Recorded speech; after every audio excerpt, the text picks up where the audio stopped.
Here I can see most of our participants and speakers are in the call. We are all together for 65 people in this meeting right now. So thank you for having such a great patience till now. Before starting the session, I would like to read out some of the rules. Participants are requested to keep themselves on mute throughout the session, and participants are allowed to raise his or her hand if there is any queries. So these are the rules for now. I will be keeping updated on that. Okay. I will restart again. Good afternoon and namaste, everyone. I hope everyone out there is doing well. Amid the pandemic, we are grateful to have your warm and wonderful presence with us today. We, the organizing committee, would like to welcome you all to this virtual event entitled Blue and Green Infrastructure for Sustainable Urban Ecosystem. On the very occasion of World Environment Day, we are also pleased to share that we are enlisted in the World Environment Day global event relief web portal and prevention web portal. Starting off the program, I would like to introduce myself. I am Ananya Neopane, an inspiring geomatic engineering student from Kathmandu University, as the MCs of today's event and also the representative of GES, which stands for Geomatics Engineering Society. To formally begin the session, I would like to invite Ms. Silpa Koirala, an environmental engineer by education and GIS analyst by profession, to welcome you all to this event today. Hello, Silpa Didi, are you there? Hi, Ananya. So, namaste, hello, and namaste, everyone. I am Shilpa Koirala, Environment Engineering. I studied Environment Engineering from Kathmandu University and also currently involved in NAXA. Would like to welcome our guests, special invitees, students, and map enthusiasts. We are here to mark our World Environment Day, theme as Ecosystem Restorations. So today's webinar is led by three organizations, that is NAXA, IHRR, and Geomatics Engineering Society from Kathmandu University. So, well, the purpose of this webinar is to discuss, identify, and map existing blue and green infrastructures in the core urban areas. So before moving on to our main sessions, I would like to briefly introduce our organization. The first of all is NAXA. So NAXA is a geo-ICT service-based company contributing mainly in surveying and planning, disaster risk reduction and management, urban planning and management. And so NAXA focus on geospatial and technological solution. Our next organization is Institute of Himalayan Risk Reduction. So IHRR have a vision of preparing risk-informed societies for achieving a disaster risk reduction and sustainable development, and mainly promote innovations and science-based decision-making in the disaster risk reduction management. Our third one is Geomatics Engineering Society. So it is one of the registered clubs at Kathmandu University. So we are very much excited to have a bunch of aspiring and energetic, active geomatics engineer with us at this event. So apparently this collaboration is dedicated to explore the measure for conserving and restoring environment. So overall objective of this initiative, or let's say the collaboration, blue is to identify map of traditional ponds, sprouts, heaties or sprouts of KMC, etc. Whereas in green infrastructures includes existing green vegetation and surroundings in the urban core area. I hope after today's session, we all at least be aware and be acquainted with the status of once valued and cherished traditional amenities in the core urban area. So secondly, if there could be any possibilities of interactive dynamic system to locate or track such amenities and also their sources, and importantly policies or strategies that could intervene or help us to find the potential alternatives in the preservation of such traditional aesthetics and environmental values. Well, for this today's event, we have divided into two sessions. The first one is official launch of BGI, Blue Green Infrastructure Portal, and uh, that for further BGI insight, we have Mr. Suraj Gautam and Pratik Singh Thakuri from IHRR would be giving more insight of those portal. And also we have our special guest and chief guest as Zivraj Pokhrel sir. So he would be launching that portal as well. So for the first official event, we will have some presentation and keynotes from our speakers. We have, sorry, okay. We have Mr. 𝒂𝒒𝒐𝒏 𝒊𝒐𝒏 sir. So he will be presenting in impacts of on-plan urbanization on blue-green infrastructures and heritages along with the future considerations. And I'm really looking forward this another presentation that is by Dr. Menaka Neupane. She would be talking about remote sensing and GIS applications on urban ecosystem management. Our next speaker is Mr. Lakshmidat Bhatta, and he would be focusing on green infrastructures and urban resilience. Another event, another session is mapathon, and that would be led by our Sweta Kanal. This is JS analyst in NAXA, whereas she would be coordinating as OSM mapathon lead in this session. And where in this second session, is all about open data mapathon, engaging volunteer mappers to identify and map BGI in two urban cities, that is Kathmandu and Hetauda. So I encourage everyone to participate in that mapathon. So your small efforts can make a big contributions in the your contribution can make a big impact in this session. So whereas since this event is a voluntary initiative, so we would be really glad and welcome if anyone considering for a partnership of or any potential collaborations for prospective events. So before moving to our main session, I would like to once again thank you everyone, and especially our participant and also looking forward for such solidarity in the future events as well. So over to you, Ananya Baini. So yeah, she's also the one of the representative of GES, and she will be host of our session. Over to you, Baini. So thank you so much, Miss Silpa. Now, I would like to invite Mr. Pratik Singh Thakuri and Mr. Suraj Gautam from the organizing team to share about the BGI initiatives. Hello, sir. Are you there? Yes. Am I audible now? Yeah, you are. Yeah, I should stop sharing your slide. Yes. Raji, would you please help me sharing with my presentation? Sir, हजुरले बोलेको एकदमै सानो आइराछ नि. Can you hear me now clearly? Yeah, अहिले चाहिँ अलि ठुलो छ. Okay.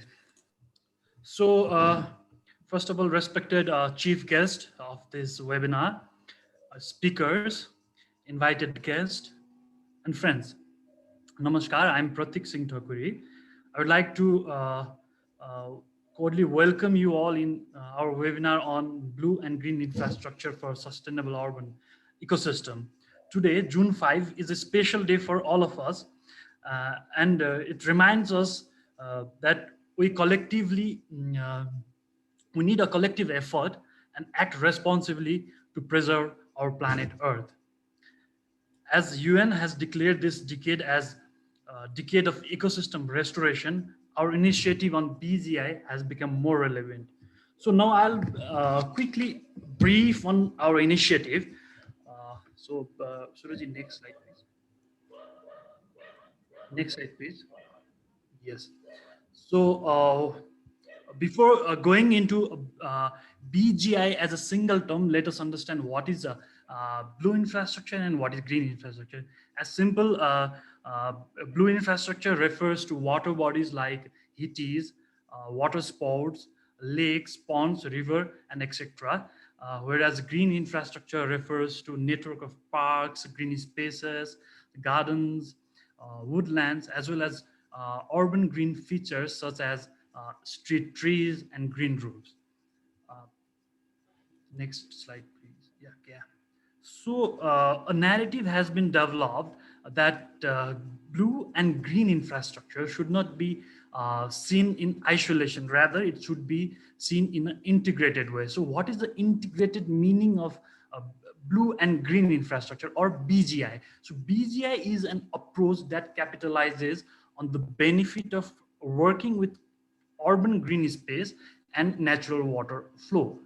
Or BGI is an interconnected linkage of natural and open areas, including water bodies and green open spaces with other environmental features, to provide a designed and managed wide range of ecosystem services to the wide range of individual. So why BGI is important? So BGI progresses the livability of the city area. How? It reduces the heat, temperature, stress, and noise, and improves ecosystem and biodiversity. It also plays pivotal role in water management, like stormwater management, flood water control, and also improves the quality of air and water. By BGI, it also means a development of recreation, uh, green open spaces, which is very important in urbanizing context. Next slide, please. Next slide. Yeah. So what is the rationale behind this initiative? So I would like to show you a map of land use land cover change from 1989 to 2016. Here, uh, in these 27 years, that is 1989 to 2016, the build-up area has increased very rapidly. The red patches progression over these years in the map shows how the build-up areas has increased in these years, and how uh, green or blue spaces has been encroached over this year. So along with this urbanization, the byproduct of these rapid urbanizations occurs. They are a deterioration of blue infrastructures like ponds, heaties, or uh, lack of recharge area, groundwater recharge area, or um, uh, mm, flood inundation problem, or water quality degradation. So these are a compiled problem of rapid urbanization. And in this context of the rapid urbanization, the initiative of blue and green infrastructure for sustainable urban ecosystem is very important. Uh, Next slide, please. Yeah, so what is the main objective of this initiative? So main objective of this initiative is to identify, map, aware, and build a knowledge base on BGI to mainstream it in urban development plans and policies. So specifically, we would expand the data collection or and identification of blue and green infrastructure in the first. Second, we try to improve and expand the web platform to further visualize both blue and green infrastructure, their current status, and other attributes. Similarly, we are also planning to start a policy dialogue and best practices sharing session webinar, where one presentation will be done every 15 days to highlight best practices around the world and importance of BGI and other. Similarly, we engage citizens to join our citizen scientist campaign, where they would be able to comment or report on encroachment of such infrastructure in the surroundings. So this citizen science concept is very important to for the sustainability of this initiative. Without engaging local youths or local stakeholders, the initiative cannot be sustainable. So this component makes the overall initiative of the as sustainable. So similarly, we also develop a story mapping session and video sharing session in web portal to showcase ongoing initiative, best practices stories, and history of these heritages. Furthermore, we'd also like to hear some of your suggestions. What should we be doing to continue, or to to make this initiative more fruitful or more effective? So we'd welcome your suggestion during this event. So last slide I would like to share. Suraji, yes. So this is the green infrastructure portal of London city. So yes, so they in London they have uh, developed a green infrastructure sharing portal, and they can categorically filter many layers and see what is the layer of green and blue cover, tree canopy, air quality focus in the very specific way. Another please. Yes. Lastly, I would like to share a book on blue infrastructure. This book uh, focuses not only the technicality of blue infrastructure ecology, but also the history or politics of the blue infrastructure. And this shows how multi-dimensional this blue and green infrastructure could be. So for the second part of this presentation, my fellow colleague, Mr. Suraj Gautam, will be presenting our previous initiative on blue infrastructure mapping. Yes, over to you, Suraj. Thank you very much. Thank you so much, Pratikji. It was really nice to hear from you. And hello, everyone. Namaste and good afternoon. This is Suraj Gautam, a civil engineer by profession and disaster risk reduction professional. So, taking this opportunity on the day of World Environment Day with its theme, ecosystem restoration, I would like to portray some of my works that I had done during my Kathmandu Mayor's Fellowship research. So this phase one refers to the work that I had been doing with the Kathmandu metropolitan city, and overall this initiative, this phase one focuses on the study of the blue infrastructures, and in case of Kathmandu Valley, where we can exhibit, there are two types of blue infrastructures rightly visible in case of Kathmandu. The one is the traditional blue infrastructures that comprises of traditional stone spouts, ponds, channels, and so on. Whereas the another one is the modern one that exhibits the modern pipeline system and so on. So talking into this, what I did in my Kathmandu metropolitan city research is I just picked up the traditional blue infrastructure where I studied on the hitties and ponds. For this, I took a number of references, and the objective was somewhat like that. So we prepared an inventory of hitties and ponds in Kathmandu metropolitan city. Since the study was carried out in the dry months, so we have the data of discharge during the dry months. Similarly, we compared the status of Hittis that is located in the center of the city, that is in the core area, as I have depicted over there. So it's around 11 wards in the core, and then the distribution of Hittis in the fringe areas. So for this reference, for this study, I took a reference of different literatures. The literatures mainly including the inventory prepared by the Kathmandu Nagar Kshetra inventory of 1982, and also the study recently done by the Kathmandu Valley Water Supply Management Board, KVWSMB, different organizations like Smartphone for Water, and different literatures have also prepared the inventory for the Hittis and ponds in Kathmandu. So I have tried to enlist those inventory in my study, and rightly I took the literature of Padmasar, where we can see how the traditional Hitti system worked. It consists of a reserve where we can see also there's an aquifer through which through the channel where the water flows, and the final outlet of this system is the Hitti, as we call stone spouts or Dhunge Dhara in Nepali. So it is the point where we fetch the water. And the problem is we have so many inventories, but then it is very difficult since we lack the culture of open data. So the open data on these kind of attributes are almost missing. So we cannot It is our plan to make those things available openly, and then also contribute in the further research realms. So the overall methodology I adopted was I took the reference from the secondary literatures, and then I had primary data. I collected the primary data by visiting different Hiti in the Kathmandu, and then I had some key informant interviews as well regarding the status of the Hitis and so on. So here you can see the literature that I digitized on the right side, top right side. That is from the Kathmandu Nagar Kshetra inventory, and I created the questionnaire which has the information of the general system information, the operational status, management status, and so on.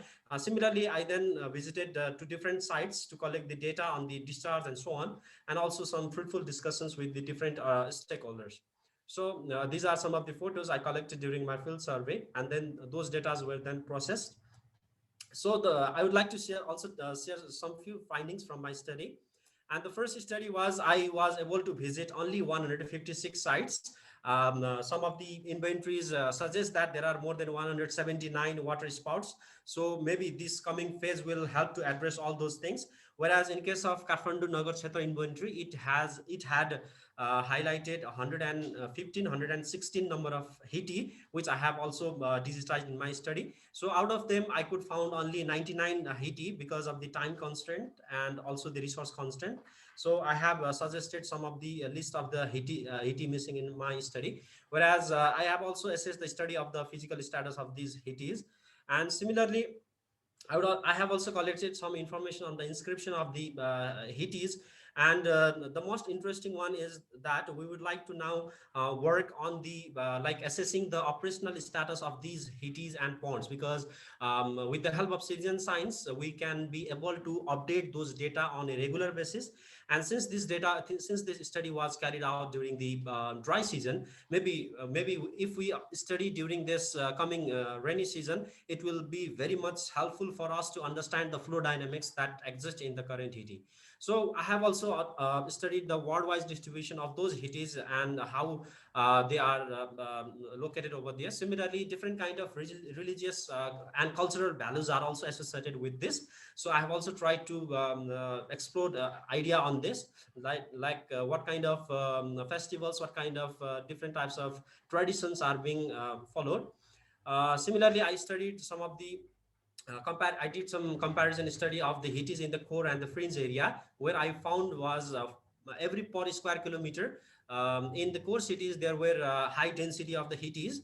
But interestingly, the flow pattern or the flow of Hiti situated in the fringe areas had better discharges as compared to that of the cities in the, as compared to the Hitis in core area. So maybe it also suggests that the core area is highly inhabited, and it is, and due to the rapidly growing like urbanization, the cities in the core area, there are very little spaces for the ground discharge and so on. So different kind of conclusions can be drawn from this.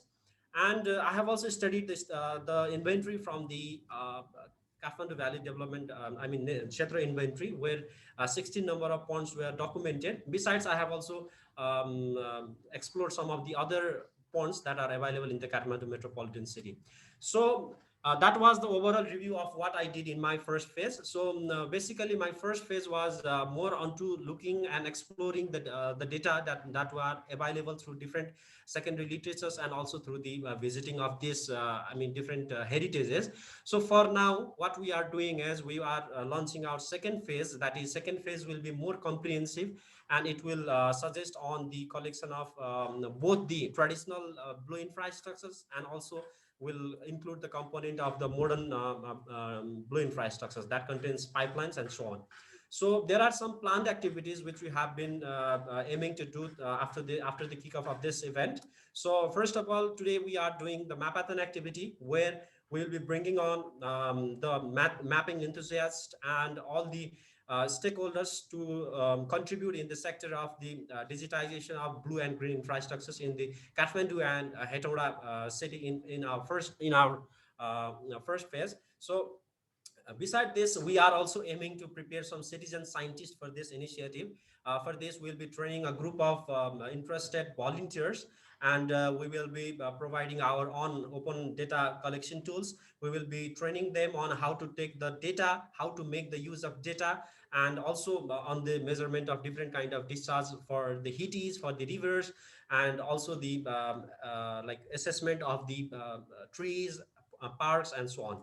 So besides, as Pratikji has also already mentioned, we will be conducting regular webinar series where we'll be bringing on the different initiatives. I mean, we will be also inviting some of the eminent figures who are working in this sector, especially in the conservation sector and also in the restoration sector, and also the experts, thematic experts related to the green infrastructures.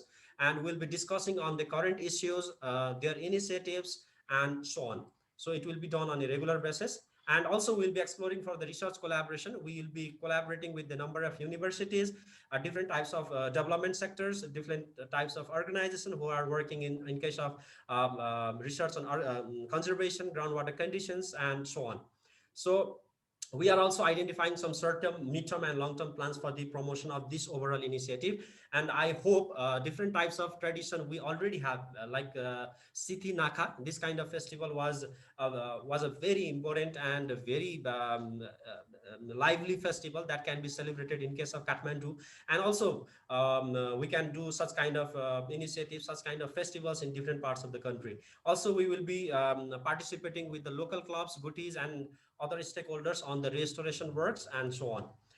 So this much for now. I would like to I have briefly stated on what we will be doing on this end. And so for now, I would be saying this much, and wishing all the very best for this event. Thank you. Okay.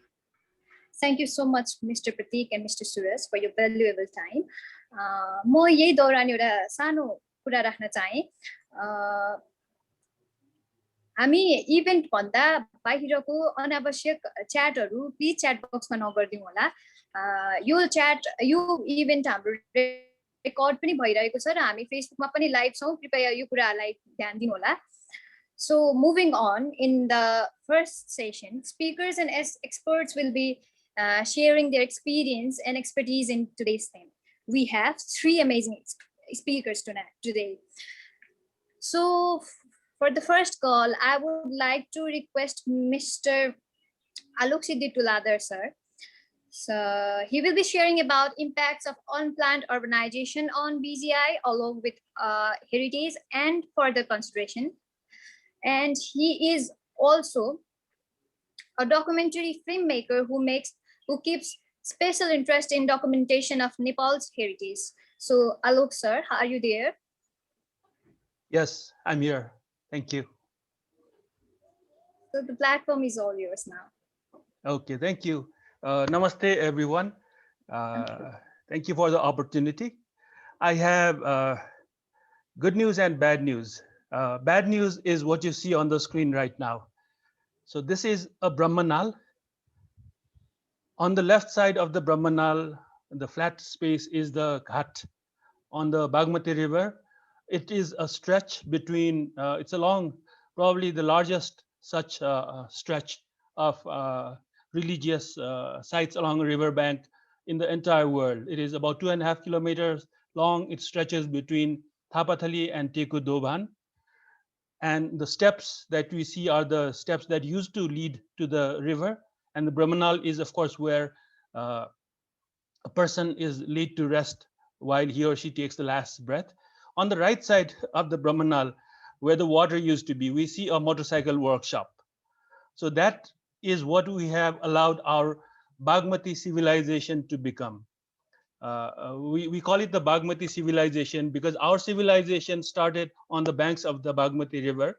There is a very popular legend of how Rishi Muni by the name of Ne, he meditated at the junction of Bhagavati and Vishnumati. It is called Teku Dobhan at the moment. And he started human civilization on the Kathmandu Valley floor after it became inhabitable. And because his name was Ne, the name Nepal, which eventually became Nepara and Nepala, that we know now. That is how the place was named. The entire country was named Nepal from that. That is the mythology that we have. But Bhagavati civilization, now more and more people are actually starting to dig up historical and scientific evidence of how far it goes back. It might even be contemporaneous with the Indus Valley civilization or the Mesopotamia or even the Egyptians, the time period of that time. And through those 4 or 5,000 or 3,000 years of high civilization that we have achieved. In today's time, this slide, the first slide that I'm showing you, is what how we have allowed it to be. And I think we are all to blame. We cannot just blame the leaders and the politicians, because we, the people, are the ones who choose our leaders, and we vote for them and send them to higher authority.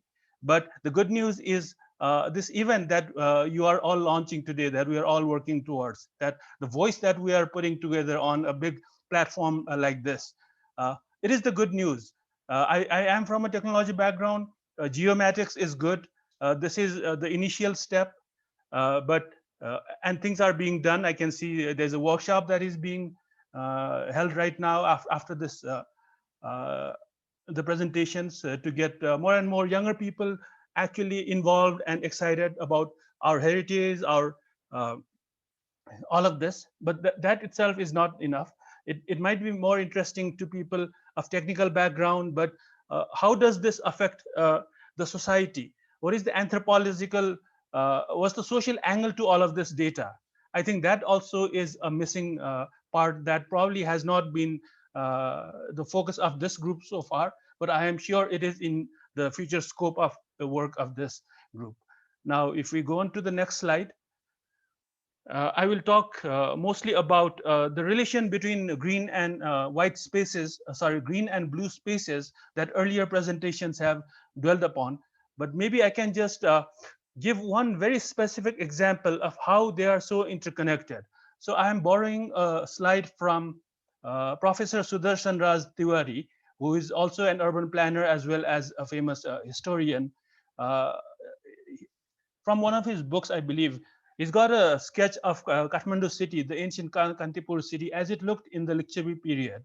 So he has question marks here on the word Kirat at the left, where he feels the word K or Twe is the word at that time which refers to the direction east. And if you look at the drawing here, the green dot is where the shrine of the present day Bhadrakali is, which is in the eastern part of the city. But what divides the densely populated city and Bhadrakali is a huge open space that we know as Turikhel. So Turikhel, of course, has many different legends, and the etymology, the why it was named Turikhel, there are at least 6 different reasons for that. But maybe the earliest reason could be because it was in the eastern part of the city. But now, if you look at that open space of Turikhel very closely, and also try to dig up its history a little bit, you will know that because of the natural uh, uh, the geographical properties of the valley, the dense settlement of Kantipur was built in a slightly higher ground than all around. So even the space of Turikhel actually was a lower ground, and it was a wetland during the monsoon seasons. And during the dry season, it would probably dry up. Uh, uh, and that actually changed for good at the time only of as recently as Jangabadur Rana, when he actually brought in soil from other areas and flattened it and filled in the wetland so that he could have his army parade on that ground.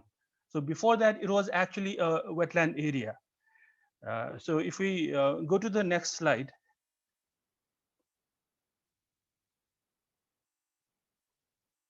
we will see how from 1950s to the present day, just within a span of 70 years, how the open space of Turikhel has shrunk from, on the very left is a picture of the original Turikhel, which stretched all the way from the area of Rani Pokhari down south till the entrance of, to actually all of Dashrath Rangasala, and compare it 70 years later, the only open space that is accessible to the public, or the open public space, is about 14% of the original one. That is 14.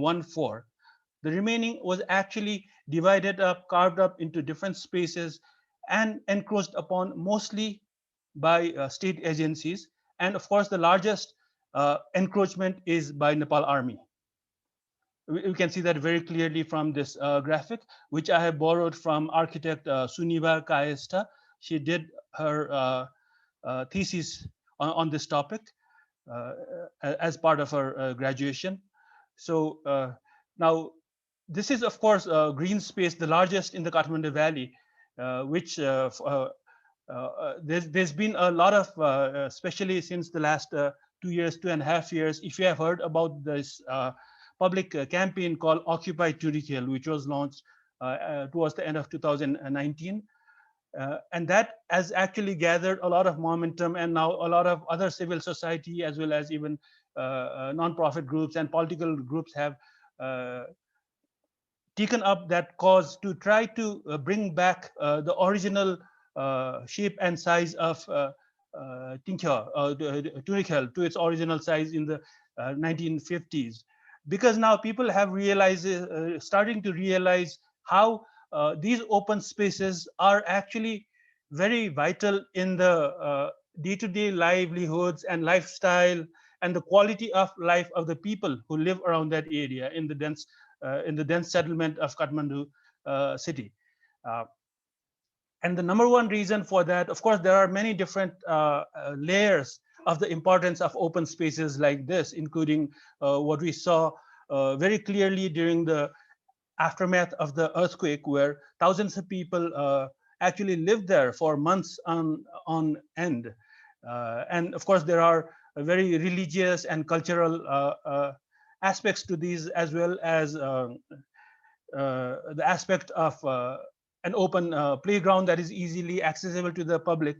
But what is not so obvious to the general public is that actually these large open spaces like Tingkyo or Turikel in Kathmandu, and Lagankhel or Jawlakhel in Lalitpur, and similarly in Bhaktapur, there is also a large open space area where the present police or I think the army school is. So every ancient settlement inside the Kathmandu Valley or Nepal Mandala were designed in such a way that the immediate periphery of the dense settlement had very large open fields, mainly for the purpose of acting as the catchment area for the monsoon rains.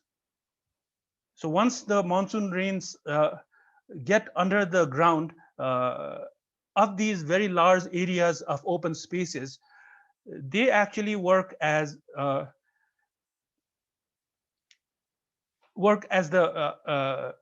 soak pits, so that it can recharge the underground aquifers and the underground water channels that are eventually come out in the Hiti system that we saw earlier. So this brings us to the very huge and very important connection between the green infrastructure and the blue infrastructure. So once they built this green infrastructure, how did our ancestors protect it? How did they make sure that, okay, no one would ever encroach them or harm them? Of course, we know that that system is not working now, but the next slide will show us. Yeah, this is a ritual of the 12-yearly Pachali Bhairab happening at the open space of Tingkyo Turikel a few years ago. So these areas were set aside as a religious space or as a cultural space, rather than just a place of utility or open space. So that because of the religious flavor, the coloring given to it, then no one would ever dare to encroach upon it or harm it or shrink it or make build up on those areas. So that was the original design of our ancestors, to protect the open spaces. But of course, it is not working anymore.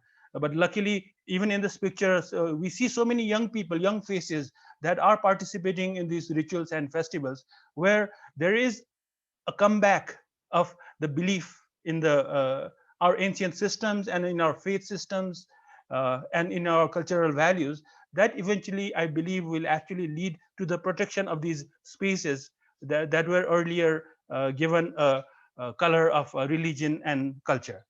So can we go to the next slide, please? Okay. Uh, Now let's jump directly into the blue infrastructure, where we see a picture of uh, the environmental suffering that Kathmandu city had to face for months and months, and for in fact many years, while the 𝒁𝒐𝒔𝒕𝒊𝒐𝒏 water supply system was being built. What is the environmental cost of 𝒁𝒐𝒔𝒕𝒊𝒐𝒏 water supply? Do we have actual reports of that? I'm sure there were estimates, but do we have the actual data now that 𝒁𝒐𝒔𝒕𝒊𝒐𝒏 is rolling out? But more important is the question of we waited 25 years, maybe 20 years for 𝒁𝒐𝒔𝒕𝒊𝒐𝒏 to come, but for how long will it continue? What is the sustainability of something like 𝒁𝒐𝒔𝒕𝒊𝒐𝒏? Are there some estimates? Of course, there are estimates, but even at, I mean, we know that it does not go into hundreds of years for sure. But if you look at the next picture, where we will see a Bir Dhara, it is the first piped. Next slide, please. So Bir Dhara is the first piped drinking water system brought into the inner areas of Kathmandu and Lalitpur by Bir Samser. I was lucky enough to grow up in the core area of Kathmandu city, where we had a Bir Dhara in our courtyard, in our chowk, in front of the house where I lived. And but it went away pretty soon during my teenage years. So a rough calculation tells me that Bir Dhara really was not that sustainable. It lasted for how long? Maybe 100 years, 120 years. I don't know. But similar to 𝒁𝒐𝒔𝒕𝒊𝒐𝒏, it had a certain life. And that measure of its sustainability, the number of years of how long it actually provides service, and the environmental cost in building it, that can be very much quantified, and we know that it is a very, very small quantity. But in contrast, if we look at the traditional knowledge that our ancestors had, and using that traditional knowledge, the system they built at that time, it was actually, if you read all of the inscriptions from Mandev and the Lichedi area, when they describe these water systems, they actually use the word pranali. In Sanskrit, the word for hiti was pranali. So once again, the word for hiti was pranali. Pranali, we know, is system. So they had a very, very good concept of what a system is, and that's why they used the word to describe a hiti. And they built it so that it would last not 20 years, 50 years, 100 years, but 1,000 years, 2,000 years. Shall we look at the next picture, please? This is Manga Hiti from Mangal Bazar, right opposite Krishna Mandir. It is from the 6th century CE, I believe, or is it 7th? Anyway, we know it is around 14 or 1500 years old. We know roughly where the water comes from. We know what are the causes that sometimes the water does not flow. But we also know that for 1400 years, 1500 years, it has survived dozens of major earthquakes. It has survived huge urbanization all around the Hiti, along the pathways. It has survived a huge influx of a population that the city and the system and the pranali cannot sustain. And most recently, and also ironically, now that 𝒁𝒐𝒔𝒕𝒊𝒐𝒏 water has come to the households in Patan over the last month or 2 months, about 80 or 90% of the Hitis in Patan that have dried up in the previous decade or 2 decades, they have actually started flowing again because of 𝒁𝒐𝒔𝒕𝒊𝒐𝒏. It's a very direct reason because once people got 𝒁𝒐𝒔𝒕𝒊𝒐𝒏 water in their houses, they stopped using the shallow bore wells that they had dug in their individual houses.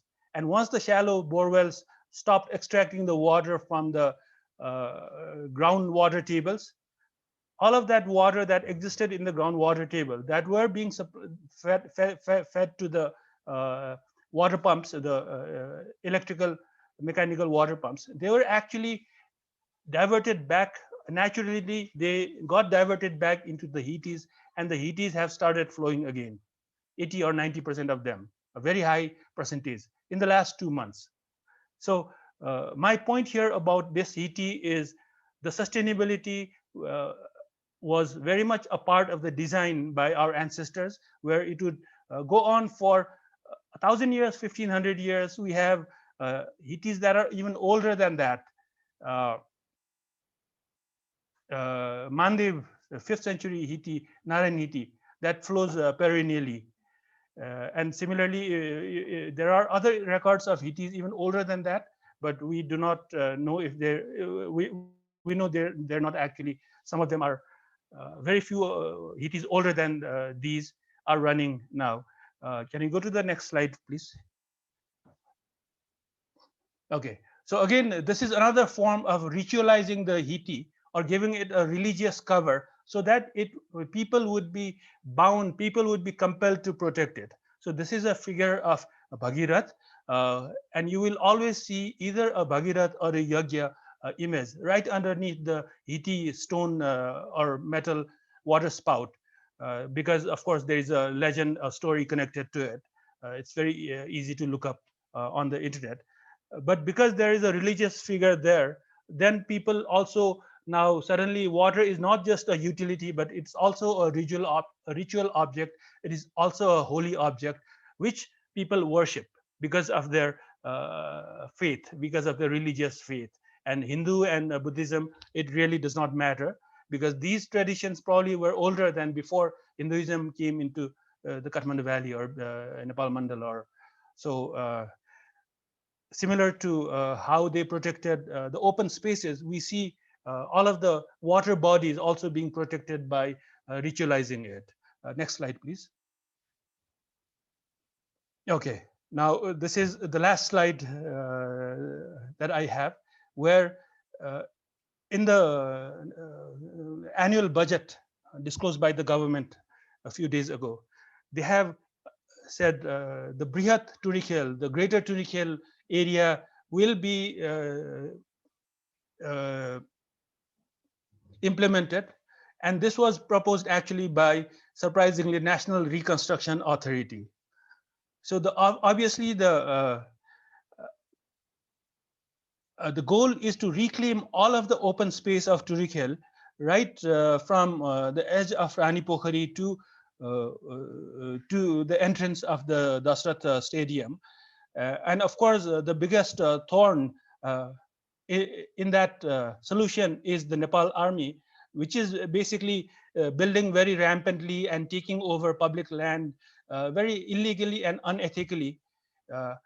And obviously, if there is a lot of if there is sufficient public pressure as well as political will, because of a democratic governance system of the country that we are in now, the army, of course, will have to move out of Turikhel, because it is nothing but open public space. And by the way, here I would like to mention that there is a huge misconception between the general public that all open public space in the country is government-owned land. No, that is not true. That is a very, very sadly a big misconception, because a government-owned land has to have a certain land ownership document with the government, certain body of the government, Nagarpalika or certain Mantralaya or some Bivag has to be the owner of that land in that ownership deed, in that ownership document. Whereas, and in those kind of lands, the government can do anything they want. They can sell it, they can build on it, they can give it out on lease. But at the same time, if you go to the Malpot office, there is a very clear, distinct category of land that says it is open, public open space. And just before the actually a few months or maybe a year or two before the 2015 earthquake, the government had actually identified around 80 or 85 of those open public spaces that actually belong to the public. There is no ownership document about it. It is very much registered, clearly identified in the Malpoth documents that it is public ownership. And if the government wants to do anything about it, then they really cannot sell it off or build on top of. The government is only a caretaker of that land, like Tunic Hill, and there are so many of these other lands all over. And that needs to be very clearly, that message needs to go to the public. And so the gist of the conclusion of my short presentation here is that if we are able to, first of all, have the knowledge about how these green and blue spaces in an urban area affect our daily lives, then we get a little more excited. And of course, the organizers of this event today and the mapathon is doing a very, very recommendable job by creating that knowledge, adding on to that knowledge, where not only someone is compiling that knowledge and giving it to the public or the planners, but they're also crowdsourcing it, getting young people involved in the process of creating that knowledge, so that they get their hands dirty, they visit the fields, they do the measurements, they take pictures, and they upload it to the website, which is a fantastic approach, I think, because they get excited even at the very first stage of creating that knowledge. And once we have that knowledge, then there is, of course, the stage of analysis where how does this knowledge help us plan a better city in the future? How does it help us have a better lifestyle? And all of that analysis results need to be basically sent to the people in the so-called authorities, the people who have the authority and the power in their hands, because most of the people of that status at this moment, they really do not have that knowledge or even the interest, because their interest is totally at a different level together. But the good thing, again, I'd like to end this in a very positive note, is that because we see more and more young people involved, asking more questions about this, more and more posts and pages on Instagram, and more and more tweets about issues like these, where our culture and heritage are leading to values for a better future. So the people who are talking about these now, people who are actually starting to create the knowledge, getting interested, in due course, hopefully sooner than later, in a few years, they will have the power in their hands to make overnight changes. If not overnight, of course, it cannot be. There's been a lot of wrongs that have been done, as we see in the case of Tunic Hill, from the time of Janga Bahadur. But at the same time, for those wrongs to be undone, it will take a few years, a decade or two. But that is the best time for the present younger generation to get ready and have all of the knowledge and the excitement in our hands right now, so that when you are in the position of authority, you are able to actually implement all of this, so that we leave all of this in a better way than what we inherited, make it better for our future generations, for our prosperity. I'm done with my presentation. Thank you very much.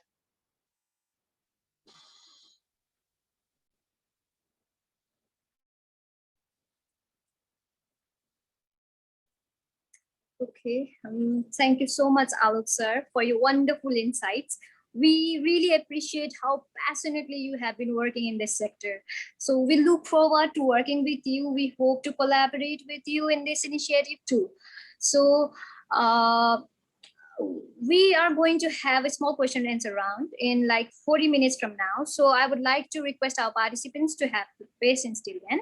And now moving on, we have our next speaker, Dr. Menaka Kumari Neupane, who is going to present on remote sensing and GIS application for urban ecosystem management. As you can see that she is also the expert of GIS and remote sensing. Sorry for that. Dr. Menaka ma'am, are you there?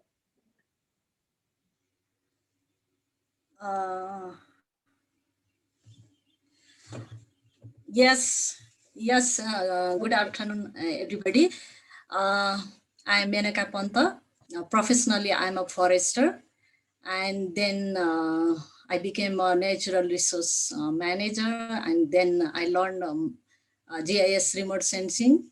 I'm a student of GIS and remote sensing as well, and I have been also spent my time to mapping land use planning in Nepal at local level as well, and some of the works in urban planning, risk sensitive land use planning in urban sector also.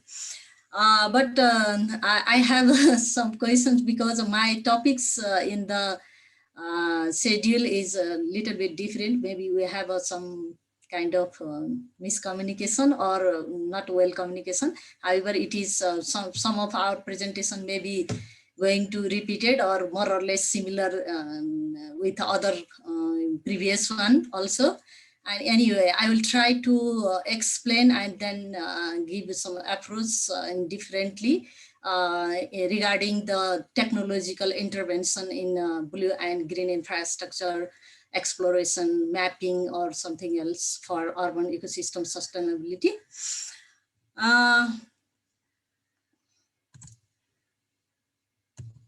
Sorry, next slide, please. Yeah, I will not go through the this definition, but definition is already previous speaker have been already given about in detail. But in urban, from the urban planning approach, green and blue infrastructure is especially for the design of natural or somehow artificial infrastructure for in the city. To allow the whole water cycle to occur within the city. And then this can improve the delivery of water related ecosystem, mostly the urban ecosystem, like reducing pollution and then irrigating park, providing local drinking water, and so many things, flooding, prevention of harm to flooding and spread of contamination and so on. Next slide, please.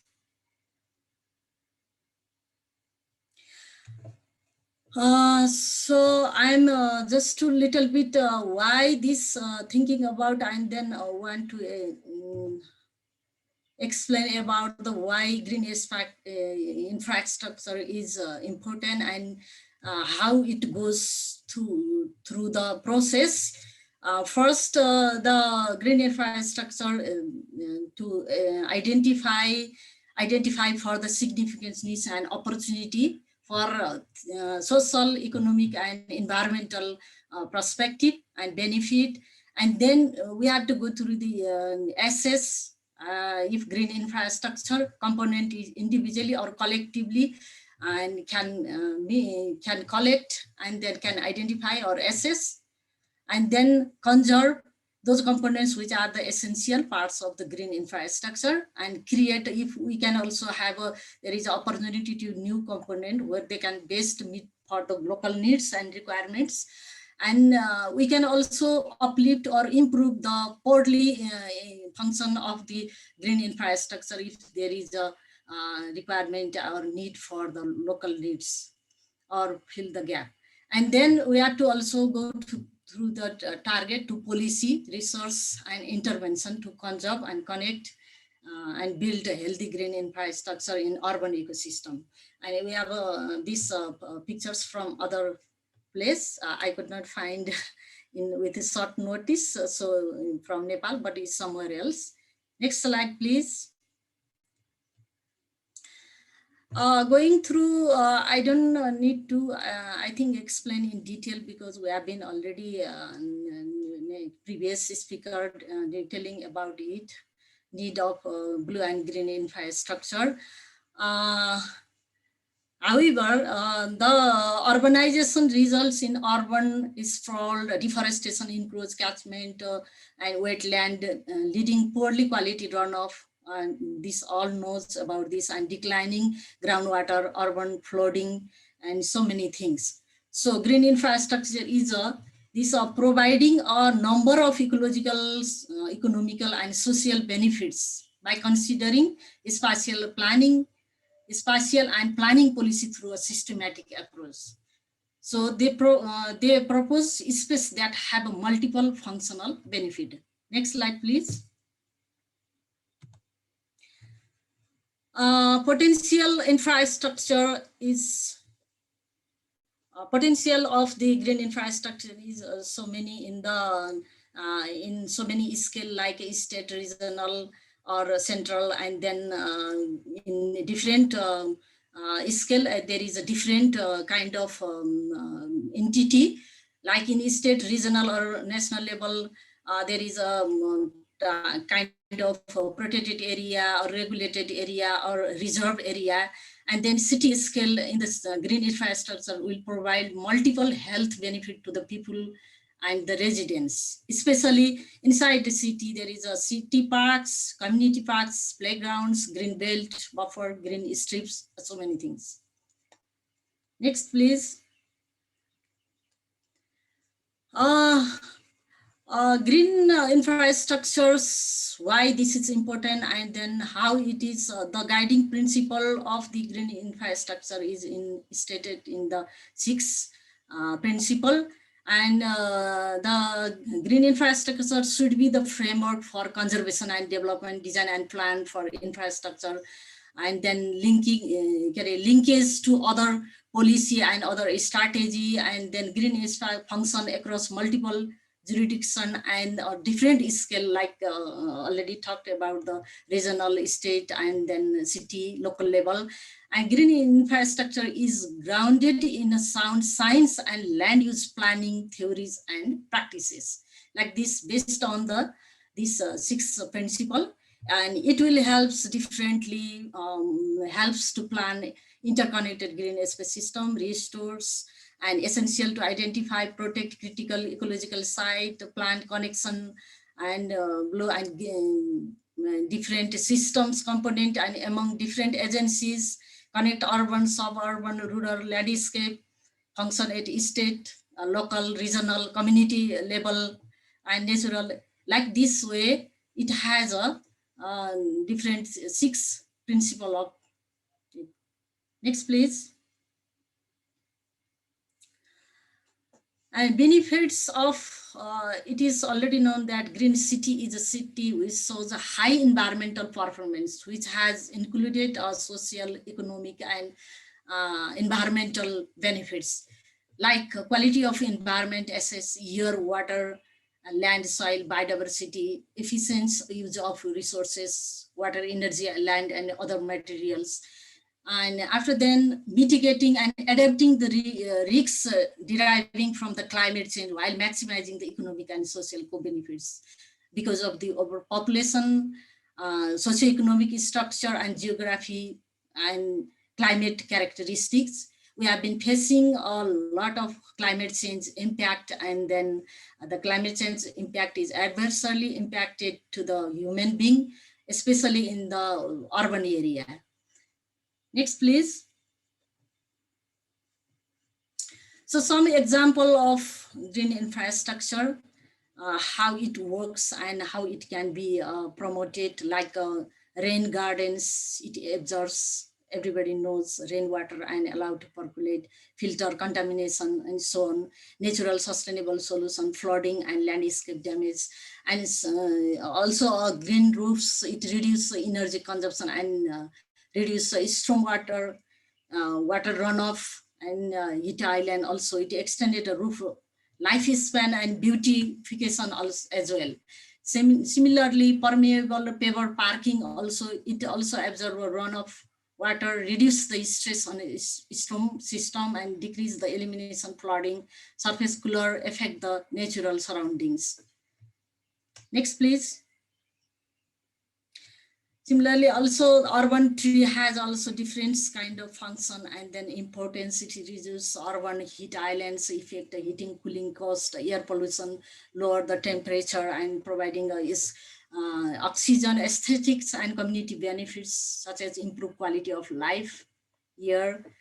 And also increase the property value. Storm water green streets also, it collects, manage and storm water, and it also typically constructed on the roadway, which also gives water overflow and streets and the sidewalks. It also collect the water from those kind of happening. And also blue roof, also it is a little bit different, and it can be also in the constructed in the top of the building and to without vegetation, and the primary objective is to only just detaining the storm water. And we putting this kind of approach is putting wares at the roof and to drain, create a temporary ponding and gradually release the storm water and drain the water. Next, please. Similarly, subsurface detention system and also systems and rain barrels, it also helps to the temporary storage of storm water runoff and then decline the impact of the impact. So next please. So green water, green infrastructures benefit there are so many benefits like green infrastructures perform sustainability, natural environment benefits, economic benefits, socio-political, and it is in the different way like a sustainability, disaster prevention, storm, forest fires, landscapes, when there is a green infrastructure, and mitigation of urban heat islands effects, which is already talking about this, and strengthening ecosystem resilience, especially in the urban sector. Similarly, natural environmental benefits, we all know about this conservation of land, biodiversity, natural habitat, mammals, everything's living organism, and improving air and water quality for the urban dwellers, and protection against soil erosion and landslide and flooding, so many things. And economic benefits, increase property value and increase the tourism revenue, job opportunities. Similarly, increase the access for people in from the socio-political benefits, aesthetic value, cultural heritage preservation, which is already talked by another previous speaker. Next please.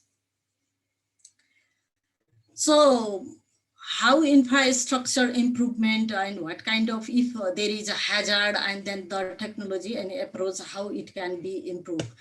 Like a hazard, river and flooding, we can also build a natural infrastructure improvement, and by floodplain restoration, stream geomorphology, and then urban stormwater, bioswales and retention ponds, green roofs. So we have been already talking about this, and permeable paving, and like urban extreme heat to reduce it by tree canopies, and then green roofs, etc. This is some of the example. Next, please. All those we are talking about this, we need how we can go through it. First, we need the data to build a resilient infrastructure for urban sustainability, ecosystem sustainability. We need the data, and then this data to be integrated in integrated manner.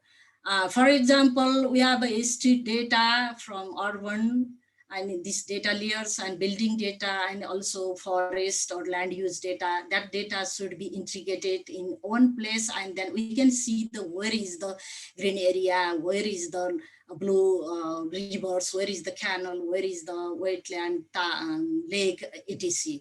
Then we can have a better opportunity when we see the spatial data layers integrated in one place, and then we could go further to analyze, and then based on this, we can have a planning for further ways. Next, please. So I think so. I have not to go through in detail this slide, because everybody know, and we are facing in urban planning challenges, like we have been seeing there is a crowded city of Kathmandu and a lot of house and unplanned. And similarly, this the right place image is photo is it is from somehow before I don't think it's previous how many years before photos, but we can still both photos we can see the unplanned and very haphazard city, urban city of the. This is the reality of Kathmandu. The next, please. This is the photos and satellite images from the Kathmandu Valley. We can see inside the core areas, we can directly see from the, of course, we cannot see from our eyes and then by walking, but we can use the technology and we can see from the satellite image, maps, and maybe drone maps. It could be more visible due to the resolution. And we can see this core area have a very less greenery, and the next there is a patches of greenery, and then a lot of houses are there. And the next photos, this is there is a road, but still the greenery is maybe this picture is very earlier. I don't know this place, and then now maybe there is a plantation, but this kind of is happening. And there is also lake and wetland, and these all are we have been in the residing in our urban periphery ecosystem. Next, please. In Nepal, still, I think this is ecosystem mapping and urban ecosystem sustainability about this, and or blue and green infrastructure extracted mapping analyzing is still less in the case of Nepal, in Nepal's urban cities. But in other cities that has been already analyzing and started, and a lot of papers and research and reports we can find from the urban planning decision and ecosystem services. Next, please. Excuse me, ma'am. Okay. We have 1 minute remaining, so would you please don't mind wrapping up a bit soon? Okay, I will. So this is also the I just only next please. This is only showing this, and this is the also urban ecosystem services what we can find, we can get from the urban system. And then next, please. Okay, we need actually next, please. And we are in the smart city. We are just thinking about the smart city, and smart city is only possible from the using of technology like a geospatial technology, and what it is in the state in the picture. Next, please. Okay, I'm just focusing on this because we need whatever it is blue and green infrastructure, and that's the roles, and we need we can use the technology like a satellite image openly available, high resolution data, and then open based image analysis, digitization, manual or automatic, GIS mapping, stakeholder engagement. Also already I've been talking about this, local authority, metropolitan, municipality, wards level, and also classification of this wetland, lakes, channel, river, road, network, green park, woodlots, everything, protected area, orchard, and then urban forest, religious, etc., and inventory of blue and green infrastructure about their also linkage with socioeconomic and then status. Next, please. I'm going to wrap up this. Okay, this is the planner. We know, everybody know. We can just receive from this. And next, please. Yeah, we can also use the remote sensing and GIS in urban planning. Not only the natural resource or ecosystem, also urban spiral, and then other like pre-processing, vegetation cover analysis, land use planning, the density gradient analysis, and so on also. Next, please hurry up. And we can also use this technology for water demand and supply analysis, road network analysis. Next, please. Monitoring archaeological sites, urban information system we can also develop, and then we can just find the data and analysis. And some of the importance application of remote sensing and GIS in urban planning is risk-sensitive land use planning, traffic analysis, physical transportation, land suitability modeling, disaster management, landslide, flood, drought, and delineation of environmental sensitive area planning zones. So this is very important for the to identify, to map, and to analyze the blue and green infrastructure. Next, please. Okay, conclusion. This is the green infrastructure should be the master of all development policies and counter urban challenges. To counter the urban challenges, green infrastructure should be a decisive step towards sustainable urban ecosystem or urban sustainability. Emphasis should be given by the government and non-government institution to raising awareness about the green infrastructure, blue infrastructure. Planning of green infrastructure can be done analyzing the identifying its potential site. Green infrastructure helps the sustainable management, but also increase the benefit of that already talking about this ecological, social, and economic function.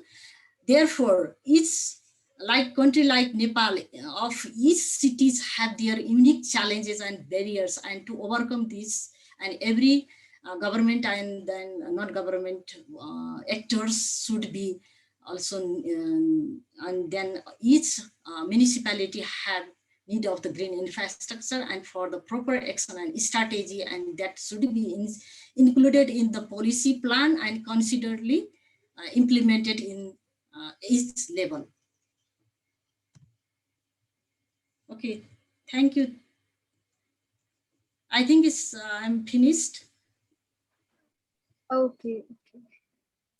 Sorry for maybe 1-2 minutes. No worries. No worries, ma'am. Thank you so much, ma'am, for highlighting the needs of GIS and remote sensing and BGI mapping. Now, the next amazing speaker is Mr. Lakshmi Bhatta, and he is going to present on BGI for Sustainable Urban Ecosystem. Mr. Bhatta is a dedicated professional having key strength in strategic management, policy interface, cross-boundary interface, understanding politics and political ecology, and negotiation skill. He has a great experience in managing multicultural projects with particular focus on ecosystem management, nature and human interface, incentive for ecosystem services, PES, ecosystem-based adaptation, biodiversity, and livelihood interface. So, sir, are you there? Yeah, I am here, but I prefer to share my slide myself. It's easier for me rather than you do it from your side. But you locked the screen share. Can you please allow me to screen share? Okay, our host will allow you. Sir, Mr. you are already Mr. Suresh, sir. Okay, so are you sharing from another ID? Okay. Okay, I got. Can you see my slides? Yeah, Everyone? I can see your slides. Okay, thank you very much for the opportunity, but I see some of the comments from the chat box. Someone is suggesting whether we can speak in Nepali. I don't know whether there are some Nepali non-Nepali speakers in this group. So I can talk in English or I can talk in Nepali, but it's a good suggestion I noticed in chat box. Okay, with this, let me try to combination of Nepali and I think English both then. Is this okay, right? Yes, so you can go on in what you are comfortable with. So. Okay. I will take only 15 minutes, not more than 15 minutes. A very good afternoon to all of you, professors, doctors who are here, and very excellent presenter. The first one, I really like the way he presented on this Kathmandu cultural things. I will mostly talk on some of the provocative ideas, innovations, and some of the policy barriers on this making urban society more resilient with prospective green infrastructure. I will give concrete examples rather than I will not go for any theoretical per se, more of practical and concrete facts and figures theory. So if you allow me, let me start. This is, by the way, before I start I'm presently working in Burma, not really in Nepal, managing a multi-donor project in Myanmar land sector reform project. So let me start with some hit the point. What exactly where you really want to hit on making your urban society more resilient through green infrastructure. I remember this slide was shared earlier by the first speaker, taking from 𝒂𝒔𝒕𝒐𝒓𝒂𝒕𝒊𝒐𝒏 research. But I will only highlight, if you see from 1989 to 2016, almost 26, 27 years, the built area in Kathmandu Valley is going from 5% to 26%. That means your urbanization rate is very high. At the same time, you need to make sure that urban facilities are available to make a well-being of these urban dwellers in Kathmandu city. At the same time, if you see the data, the water availability or the river system is going down, not so rapidly, but to some extent it's going down. And to some extent in surrounding the Kathmandu Valley, greenery is good, but in typical Kathmandu city or Lalitpur city, greenery is less than 3%. The recent data set is only 2.9% Kathmandu metropolis in this area. So what is this gives you one ideological discussions on green infrastructure. Look at the solid waste, in fact. In 2018, the research says almost 1,200 metric ton per day in Kathmandu Valley of solid waste. And 50% of total Kathmandu Valley is coming from Kathmandu metropolis. But very interestingly, that this is the ADB funded analysis. If you see, 66% of our waste is organic. That can be well managed without any hindrance, without not much cost. This organic waste is 66% of the total waste is organic. Means you have a wonderful opportunity to make organic fertilizer from this organic waste. But look at this. What are we doing this? You can see, are we doing this? Our river system, particularly this photograph is from the Phewa Lake. Have a look on this, what exactly we are trying to do with the urban environment. If you look on this, our waste management practices, only 6% in urban cities of Nepal, only 6% is a very sanitized landfill system. 94% is not really well managed waste. This is how these urban authorities, particularly not only municipal authorities, I mean also the urban settlers also need to think of how we can manage these very simple, doable things to make our city livable and a sustainable city. Look at another data, vehicle or the pollution. If you see the data of cars and motorbikes registered in Kathmandu itself is growing very rapidly up. In 2001, it's only 24,000, coming on almost 200,000 in 2017. In my left box, you can see the recent research. There are two research guys are doing. One of research is under the Kathmandu Mayor Research Grant. Dr. Joshi and his team is doing in the ring road. If you see overall pollution, only in ring road flowing vehicles is 312,000 plus metric ton per year carbon dioxide equivalent. And what about the greenery you have? The forest entities you have in Kathmandu Valley to sink this carbon dioxide? Not really. I will show you some additional data there.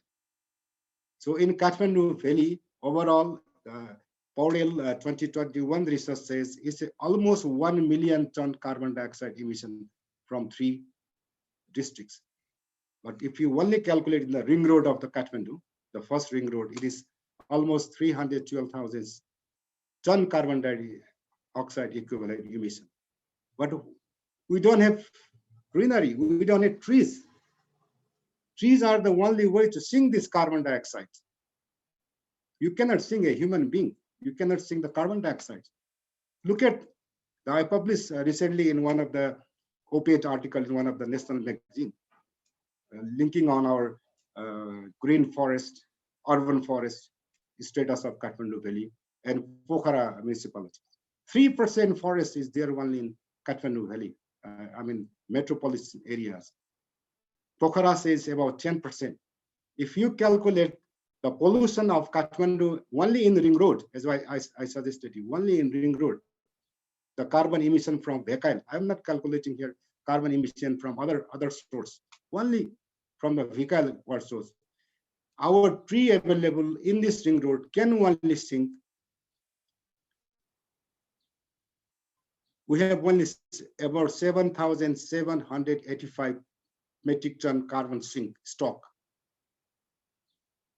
We do not have. We are in always a carbon emission is very high. Always is only one example from only with the Ring Road area.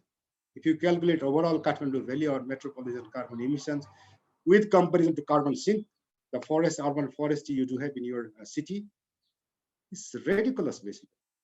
So we are emitting a lot compared to our greenery in our metro cities.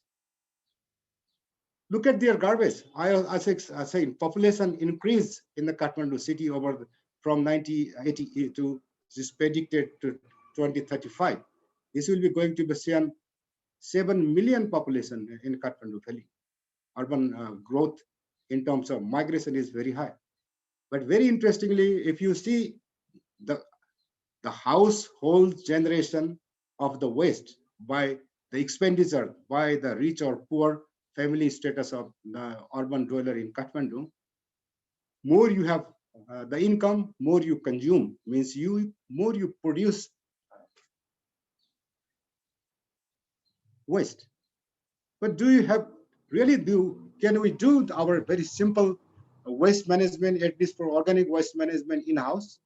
People do have 2 ropani of land. It's a big bungalow producing more than 2,000 kilograms of waste. Have you ever practiced to use your organic farming with your 2 ropani building that can be well done to make simple organic fertilizers? Is to shrub your home garden or the flowers that you are enjoying within your garden? No. This is all about culture. This is all about perception. This is all about human psychology. It's not one a technical matter that I will discuss later on. I debate on this. We discuss a lot of technicalities of waste management, technicalities of carbon sink. But what about the urban population behavior, the societal cohesion? This is something that we have to discuss if we really want to make our resilient Kathmandu. It's not only about technical or it's not only about infrastructure that we do have here. It's all about socio-political issues. It's all about societal cohesion issues. It's all about interrelation of different political ecology or political economic issues that we have never tried to understand this. See, one very interesting data, you can see our our first speaker, Alokji, very fantastic presentation. He come up with, advocate for Bhagavati Civilization. All human beings are dependent on the river-based civilization. River is not our entity. River is our belief. If you remember, even you cross the bridge, cross the river, you bow your head. That is the belief of Hinduism, or that is the belief of Buddhism, or even Christianity, maybe. Are we changing ourselves? Are we respecting our river system here? There are some data we did. If you see our Bhagmati from the origin to Sundarijal and in the Chobar, the lowest southern part of Bhagmati River, if you analyze COD, very simple analysis, we didn't do any microbial analysis here. Very simple analysis. If you see BOD and COD, you can see on the right hand of my slide, almost null in Sundarijal. If you go there in Chobar, it was almost 5.8 or 9. Same as COD or same as DO. These simple indicators say that our river civilization is collapsed. We are no more respecting our river civilization as our ancestors used to do. Not at all. If we are respecting Bhagavati, why this happens? This is not possible. If you see in my left side, nitrate, very simple chemical analysis on phosphate. These are the worst chemical. If you see the Sundarizal, almost 1.1, 11 particularly.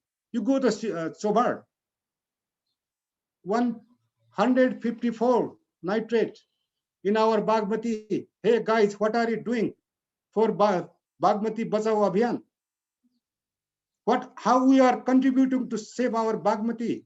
I am very near to Bhagavati. I am living in Koteshwar in Nepal. I am in Kathmandu. What I am contributing from my side? I am saying my municipal authority is not doing good. I am saying my ministry is the worst case scenario. My prime minister is the worst. But hey guys, are you doing yourself something for Bhagavati? Think of yourself.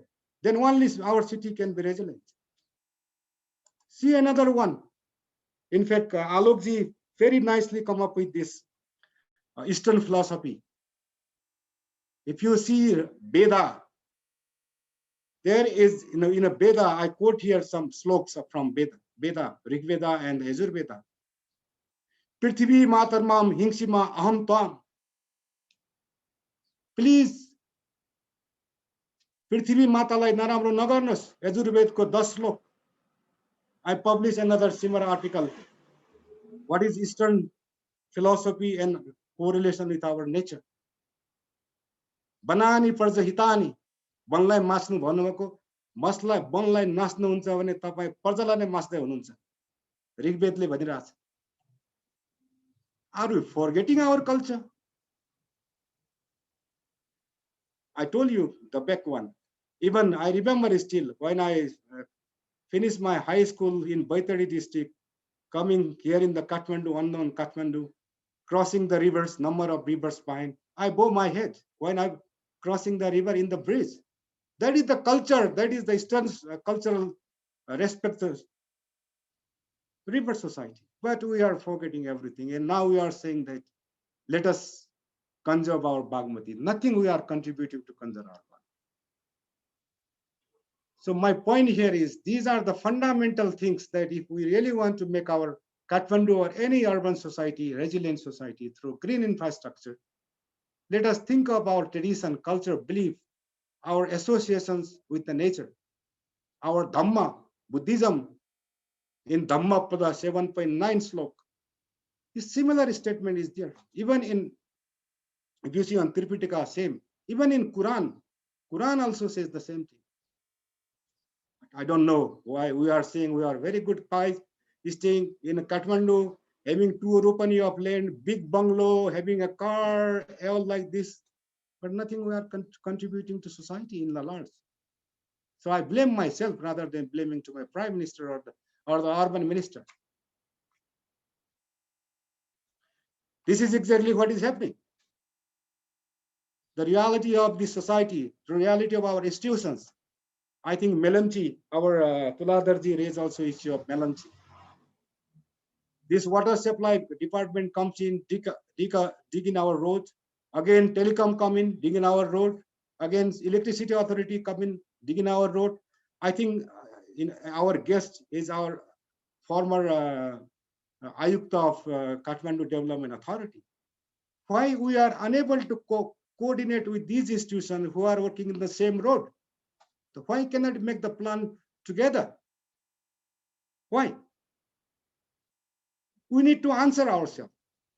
I see in the Koteshwar road, there are 6, they dig this road very near to our Jolunge pool 6 times in a year, 6 times. One come, blacktop, then again someone comes in and digging out. And what is happening? This jurisdictional ego of our authorities, jurisdictional ego of our political leaders, or whatsoever, even in the societal maybe.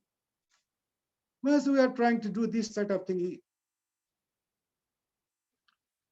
Okay, these are some advocative questions that I really want to put forward. But in a theoretical perspective, You know, because I know this, whoever attending this seminar are well aware of environment. Oh, this is June 5 celebration is not enough for us if we really want to respect our river civilization, if we really want to respect Bhagavati, and clean Bhagavati is our motto. Every day is our environment day. We should not throw out, very simple. We are not requesting to do big things. Whatever possible, don't use plastic in your shopkeepers from your shop. That is a big contribution to Bhagavati civilization or Bhagavati protection. So in theoretical part, this is in one of the key theory, you know, the Norman Gremney, he introduced with this urban resilience concept together with the green infrastructure concept. Someone also raised the example of our big earthquake. If there were no space, what would have happened at that time? Remember, same now the pandemic of this coronavirus. Where is our green spaces? Tuladadi raised issue of the army occupied Tunic Hill XYZ. That could be a political issue.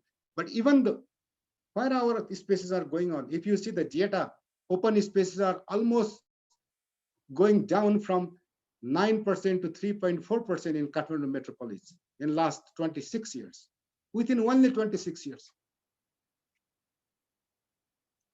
So this is all about the conceptual part. I don't think I want to go to theoretical things, but what very important is how we can make our city more green, using our green infrastructures or blue infrastructure, whatever you are talking about. And more important is what, as a citizen of this city, as a dweller of this Kathmandu metropolis or Lalitpur metropolis, what is my own responsibility towards this? There is fundamental part.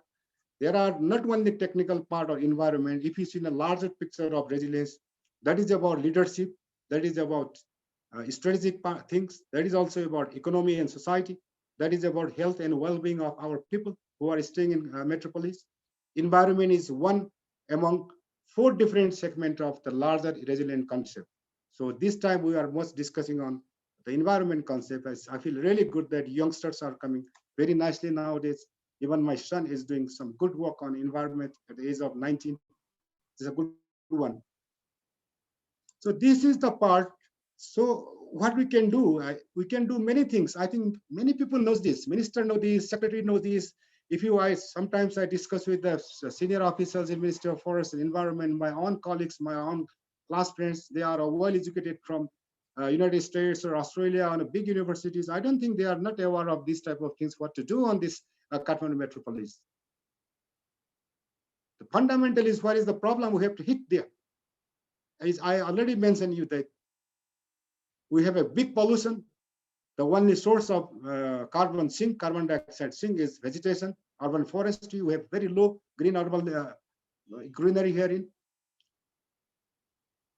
And there are number of examples, number of scientific articles and well established that natural solutions, basically nature-based solutions, are too effective, too much sustainable, and also low cost.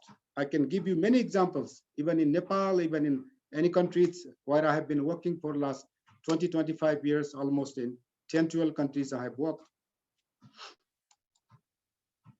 Just feel yourself. It's a green here somewhere in Kathmandu. If you feel together, you have wife, together with your husband, your aunts and aunt, going together, having a greenery, sitting together there, chit-chat to each other. How do you feel?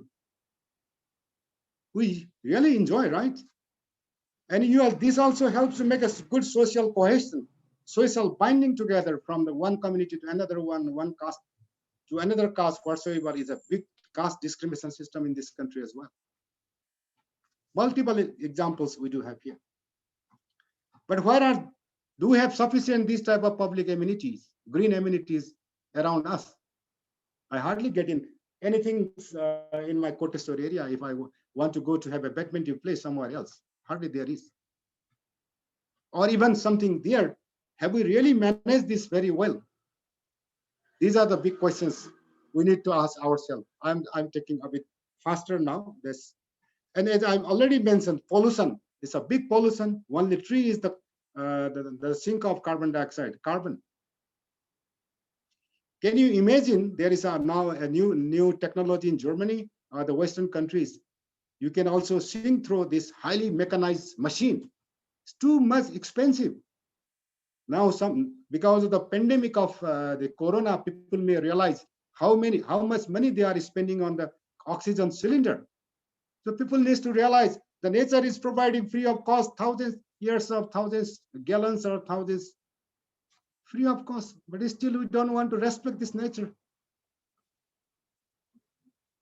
Take some examples. If you are doing something in your kitchen garden or surround your home street, your wife, your husband, your kids playing together and having some good hands in the soil, you feel, right?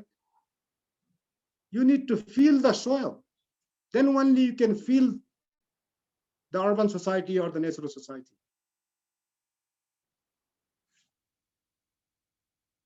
Okay, I'll give two examples here. It's this one house is very near to my house, and another one also is very near to my house. Which one do you prefer? You are investing now. The Kathmandu land property rate is very high. I think 6 million, 7 million rupees per anna. It's amazingly going up, and you are investing at least 4 anna. It's almost 20, 30, 40 million Nepali rupees you are investing in your one of life, only house. Do you want this left hand or do you want the right hand? Please, it's your choice. How you can contribute to nature, how you can make this city livable and more resilience toward this. So obviously, you will go for right hand side. You need some sort of greenery. You feel good when you wake up at the morning, see the green tree in front of your window, or you want to see only concrete with the plastic rows or the pipes behind your house. Melamchi, also Tularji also mentioned about Melamchi. 3 decades, more than 3 decades, nobody knows what's the cost of environment. In fact, that the cost is only written in not well thoroughly analysis. I got also opportunity to work on this Melamchi in some part of work on environment impact assessment and some sort of linking upstream and downstream. I give you one example of the New York City. I think if any of you guys have visited New York City or will be visiting New York City, please try to understand that drinking water supply system in New York City. And very nearby, you don't need to go to New York. Please visit Dhulikhel, our very nearby city, how they are managing water, linking upstream to downstream. The water source is somewhere in Lalitpur upstream.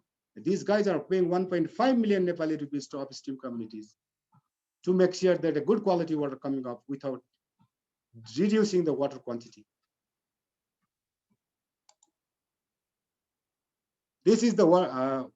This is the one I was talking about. New water supply. You can see this small water set. This water source of whole New York water city coming out from there. They have a good analysis of both mechanical water purification system and natural purification system. New York Water Supply Corporation adopted all biological purification system, upstream, downstream linkage, and they avoided $2 billion cost that would have a new water supply system that was proposed. But they managed upstream and downstream, has a good contract with upstream dwellers, now channelizing almost $100 million to upstream, also creating green jobs, also creating business in upstream communities. And no such as usual mechanical structure there.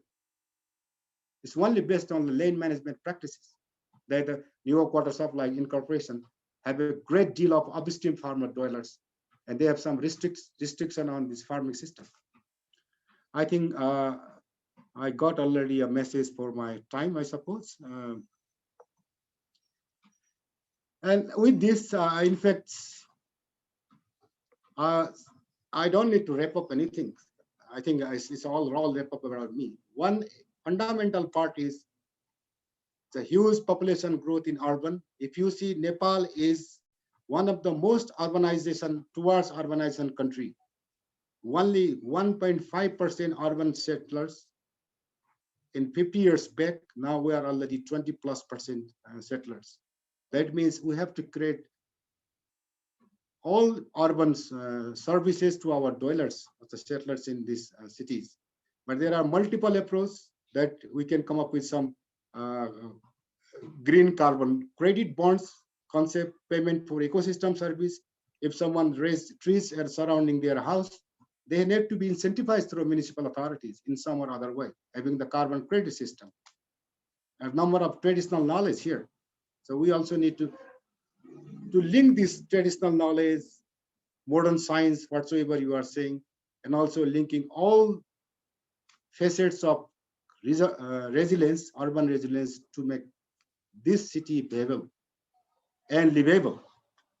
I think I stop here. I thank you very much. And also I thank you each of these guys. I cited many research articles during preparation of this. And more importantly, I also thank to my wife, who never asked to work, do something in household when I prepared my presentation. Thank you very much. Thank you so much, Mr. Lakshmi sir, for your presentation. I personally enjoyed it a lot, and I hope the participants found your presentation equally productive. I would also take a moment and thank all the speakers again, because apparently Mr. Lakshmi was our last speakers. So before moving to the question and answer sections, I would like to invite our guest, Professor Dr.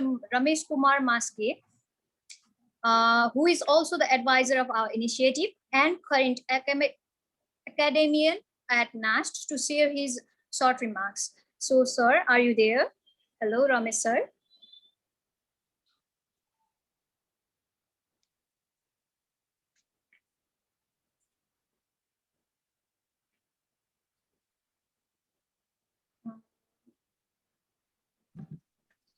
Okay, thank you so much.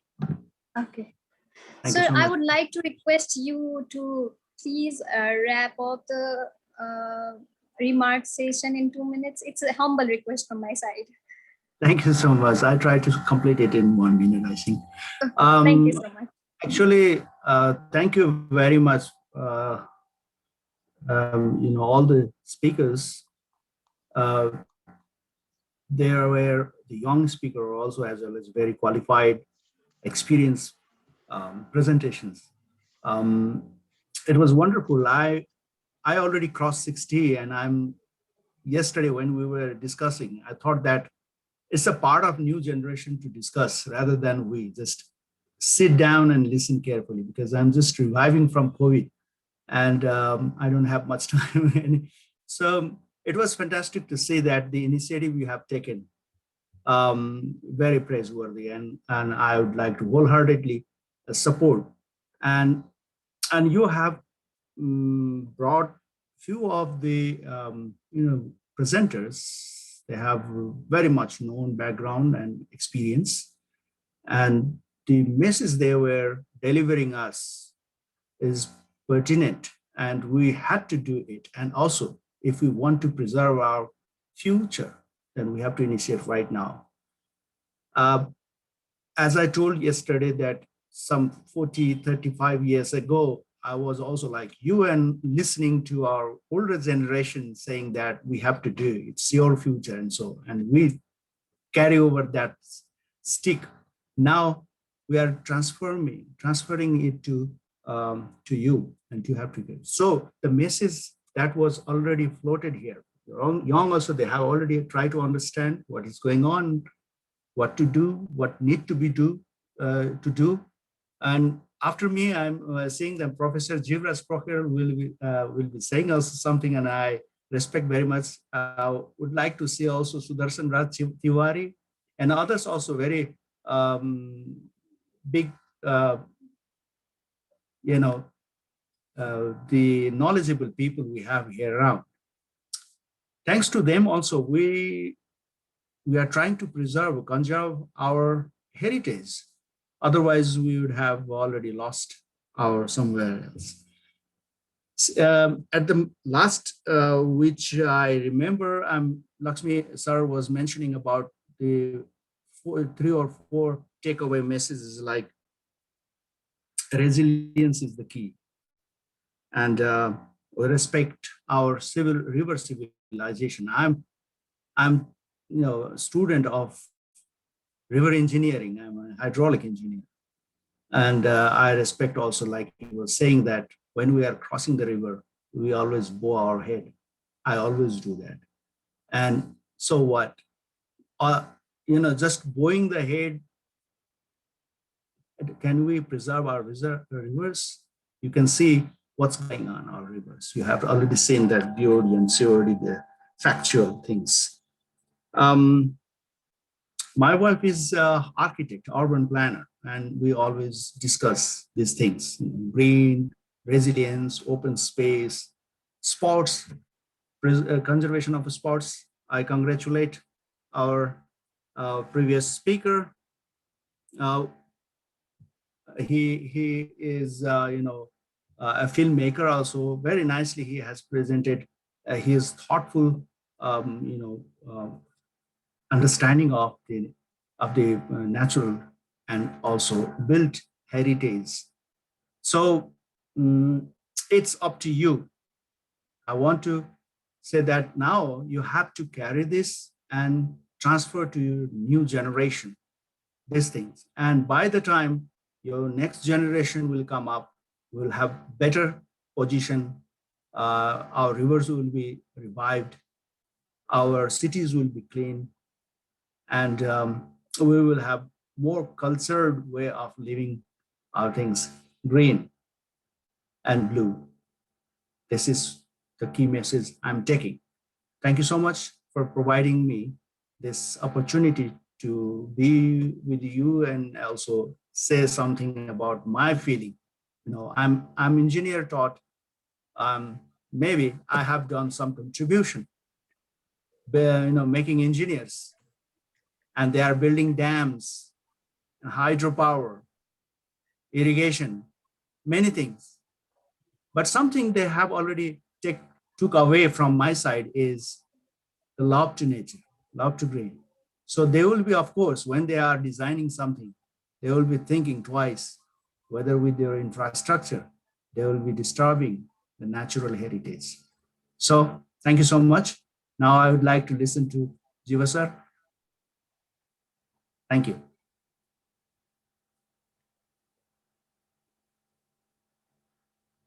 Back to you.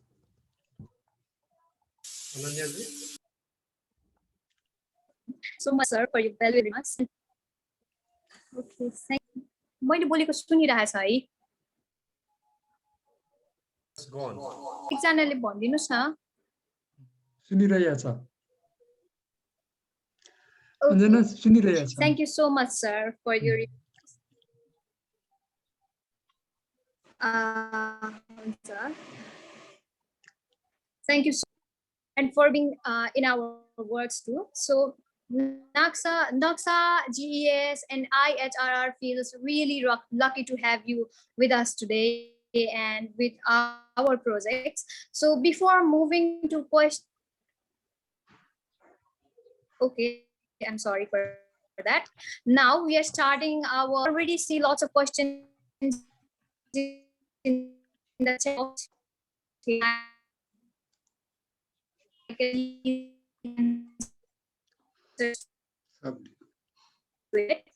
So if you have the speaker whom you are asking, so you can start the session and we will have this session for like 8 to 10 minutes. So the interested one can ask the question.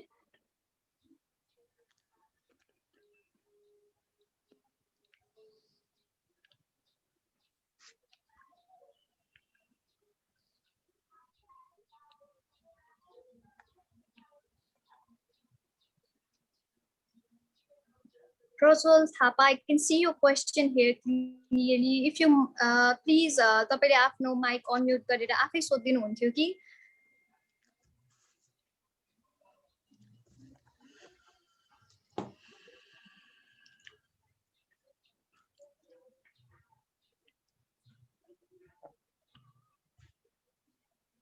अनि कृपया आफूले कसलाई question address गर्नुभएको त्यो पनि भनिदिनु होला है. हाम्रो कुन स्पिकरलाई क्वेशन एड्रेस गर्नुभएको त्यो चाहिँ एकपल्ट भनिदिनु होला है. So Prajwal Thapa, can you hear me? आवाज आइरहेछ मेरो? हजुर आइरहेछ हजुर। हजुर मेरो चाहिँ प्रश्न देवी दत्त सरलाई अहिले भर्खरै प्रेजेन्टेसन के अरे लक्ष्मी भट्ट सर सरी लक्ष्मी भट्ट सरलाई। अनि मेरो क्वेसन त can we implement our blue green infrastructure plan with all the population influx in the Kathmandu valley? यो जुन जनसङ्ख्या बढिरहेको छ यो जनसङ्ख्याले गरेर त हामीले जति प्लानिङ गरे पनि हाम्रो काठमाडौँ भ्यालीको एउटा लिमिट त हुन्छ होइन। जस्तै हाम्रो यो सिवेज सिस्टमहरू वेस्ट म्यानेजमेन्ट सिस्टमहरू चाहिँ फ्युचर के भन्छ यो पपुलेसन इन्फ्लक्सको लागि पनि हामीले के भन्छ प्लान गरेर हाम्रो काठमाडौँ भ्यालीले के इन्फ्रास्ट्रक्चरले धान्छ। हामीले काठमाडौँ भ्यालीको पपुलेसन चाहिँ घटाउनेमा ध्यान दिँदाखेरि त यो लङ टर्म सोल्युसन एउटा हुन सक्ला नि। बाहिर विकास गरेर भनेको काठमाडौँ भ्यालीमा पपुलेसन इन्फ्लक्स चाहिँ घटाउनु हाम्रो मेन प्रायोरिटी हुनुपर्ने होइन। त्यही हो मेरो क्वेसन। एउटा कुरा धन्यवाद है। म पहिले डिक्लेयर गरौँ मेरो 4 बजे अर्को टप प्रोग्राम र मैले इमिडिएटली जानुपर्ने हुनाले मैले चाहिँ यो क्वेसनको मैले बुझेको आन्सर दिएर म यहाँहरूलाई धन्यवाद दिन चाहन्छु। अघि आइडियली त्यो प्रज्वलजीले सोध्नु भएको चाहिँ अर्बन प्लानरहरूको लागि क्वेसन हो। Very good. मेबी प्रोफेसर हाम्रो डाक्टर प्रोफेसरहरूले आन्सर दिनु। तर दुईटा म भनिहाल्छु तपाईँलाई।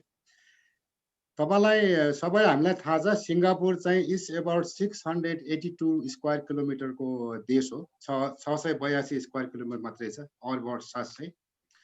र त्यो काठमाडौँ भ्याली भन्दा सानो छ बेसिकली ओभरअल रूपमा। तपाईँले ओभरअल रूपको स्क्वायर हेर्नु भने अहिलेको सी त्यो समुद्रलाई चाहिँ फिल नगरेको एरिया लिनुभयो भने।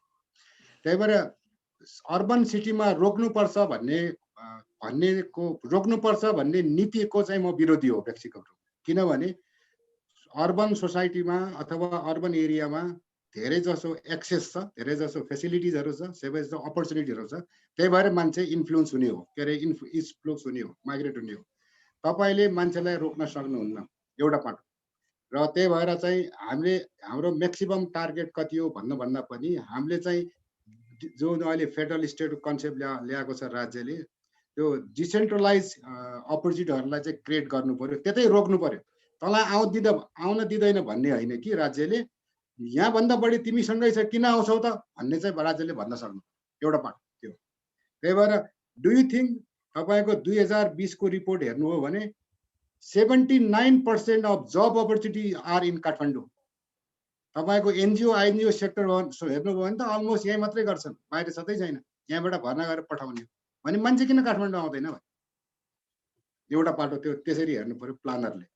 अर्को पाटो जहाँसम्म सकिँदैन भन्ने मैले उदाहरण दिएँ। मैले चाहिँ अहिले गाजाको पनि उदाहरण दिनु होला। के अरे इजरायलको त्यो के भन्छ यो पेलेस्टियनको गाजाको सहरको Singapore itself a good example how they manage. र तपाईँलाई अर्को पनि कुरा उदाहरण दिइहालौँ, धेरै साथीहरूलाई थाहा पनि छ होला। थाइल्यान्ड जस्तो देशमा को 80% अर्बन पपुलेसन छ थाइल्यान्डको, इभन मोर। र त्यो 80% अर्बनको 80% चाहिँ ब्याङ्ककमा छ by the way. So you can think of this type of things. त्यही भएर नसकिने भन्ने पक्ष भन्दा पनि हामी मल्टा स्टोरी हाम्रो चाहिँ यो जियोग्राफीले अथवा सोइल सिस्टमले जान्छ भने हामी मल्टा स्टोरीमा किन नजाने, किन ठुलो कम्प्लेक्स लिएर जाने भन्ने हो। त्यसलाई तपाईँको सिवेज पनि कम, म्यानेजमेन्टको कस्ट पनि कम छ। हाम्रो चाहिँ जुन सेटलमेन्टको जुन के भन्छ यो पोलिसी छ that needs to be well change. त्यसले सबभन्दा ठुलो कस्ट दिइरहेको छ त्यसमा। यति भन्दै म यहाँहरूको कसैको पनि यहाँलाई दिन सक्दैन, किनभने त्यो नेक्स्ट टकमा म मात्रै स्पिकर भयो हुनाले मैले छोड्नै पर्ने भयो। आई फिल भेरी सरी for that.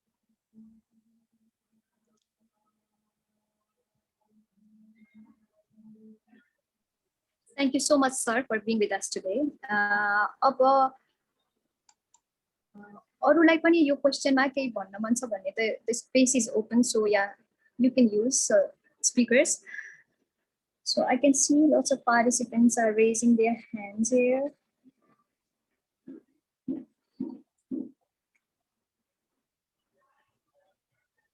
I think Prajwal Thapa got his answers.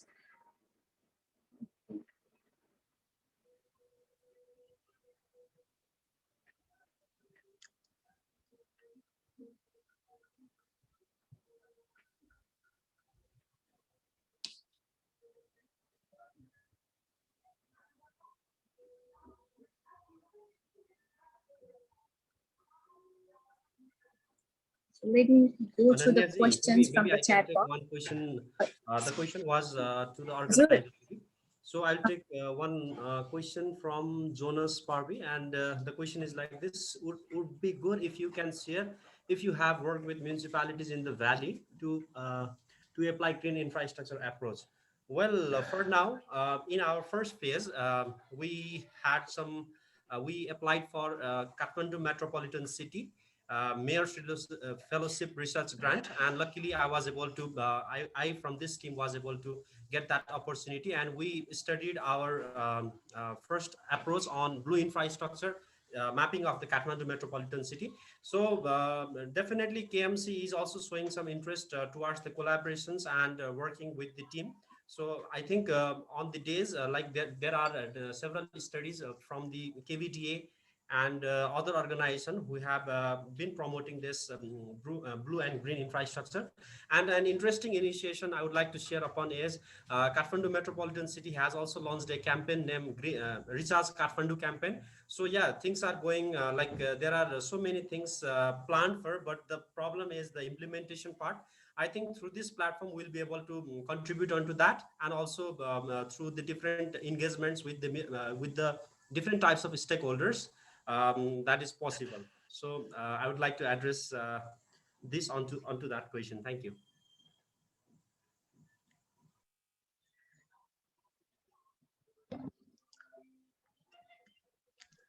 Thank you, sir, for addressing that. Okay, here is a question from Anu Tamrakar, but she hasn't mentioned the name of the speaker. Okay, how is it going to affect our health without greenery? So, Anuji तपाईले ठ्याक्कै स्पिकरको नाम पनि लेखिदिएको भए अझ सजिलो हुन्थ्यो होला।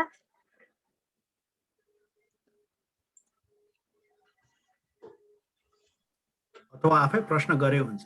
B active, passive question send गर्नु भने एक्टिभली सेन्ड गर्नु बोल्नु नै राम्रो। लेट्स सी, माइक्रोफोन अन गराइदिनु पर्ला, अनम्युट गराइदिनु पर्ला।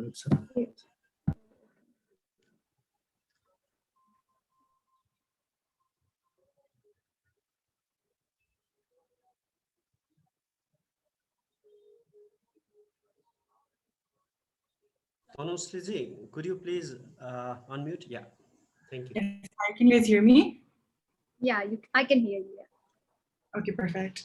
So thank you everybody for the really informative session that we've had so far. And yeah, I would like to build upon our previous question, and I would like to ask, what are the barriers that you've noticed in making sure that we as a country we're working towards green development at a national scale? So not just in Hetauda or not just in Kathmandu, but throughout all the municipalities and different upcoming urban areas that we are going to be seeing in the next couple of decades.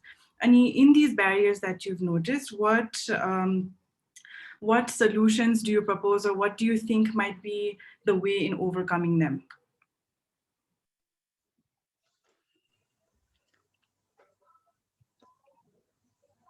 Thank you, Tanushree.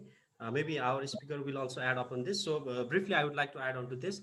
Since this is we have commenced an initiative, I think it will take some time to get nurtured. So for the first phase, we'll be starting and piloting with the few cities, and then we'll be taking these practices and best practices and the learnings from our pilotings into the multiple areas through the different level of engagements with the different types of government and also the different types of stakeholders that could be brought into this initiation. So maybe yes, indeed we need a collaborative approach, and through this platform, through this initiative, we are seeking for this collaboration, and I hope everything goes well and we'll be able to work together. So this was from my side. Maybe our guest will also add into this. Okay. Thank you. I think she got the answers of our questions. So I can see Reshma Shrestha ma'am raising her hand. So I would request her to take over the platform. And yes, we are only taking more 2 questions, and other questions will be answered via mail. So that's a small information that I want to throw. Can you hear me? So Ananya? ma'am, take first. Thank you. Can you hear me, Ananya? Yes, ma'am, I can hear you. Yeah. First of all, namaste, Ramesh sir and Jivraj sir. Very nice to see you in this webinar. Namaste, and thank you for conducting such a nice webinar on this green and blue infrastructure, and which is very important to preserve this type of infrastructure and also build this type of infrastructures. Very important.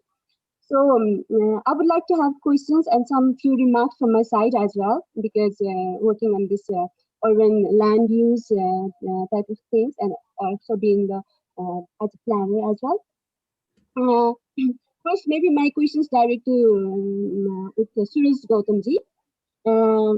In my opinion, I think while talking about green and blue infrastructures and developing this type of infrastructures, I think it is very important to look these things from the land use planning perspective, because land use planning with the goal of preventing green and blue infrastructure and development of blue and green infrastructures to be laid down.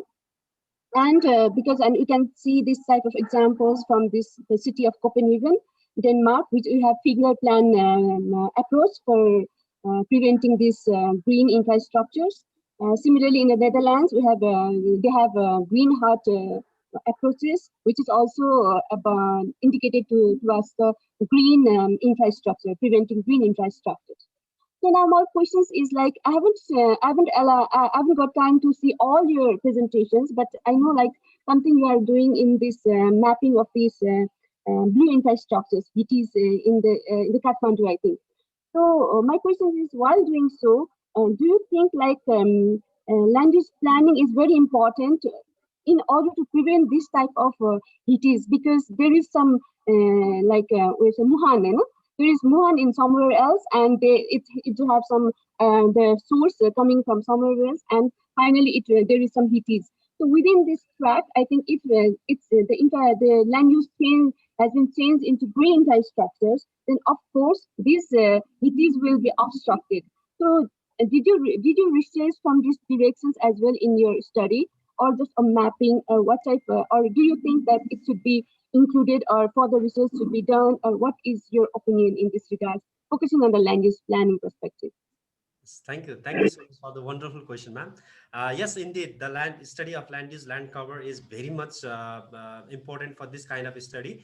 And in my previous work, it was more related towards the mapping of the available inventories and also on the exploration of the different databases that were created in the past. But for now, after this initiative, we are looking forward to have some analysis on the changes in the built-up area and also reduction in the greeneries and open spaces, so that we could also have some study that will be relevant. That also we are also planning to study on identification of the threshold and of the groundwater system and so on. So I think yes, this will definitely open the realms of the research after the availability of data. So for now, we'll be focusing more onto the data, and perfectly and appropriately we'll be studying the different types of changes in the land use and land cover across different years, so that we'll have also some brief idea on how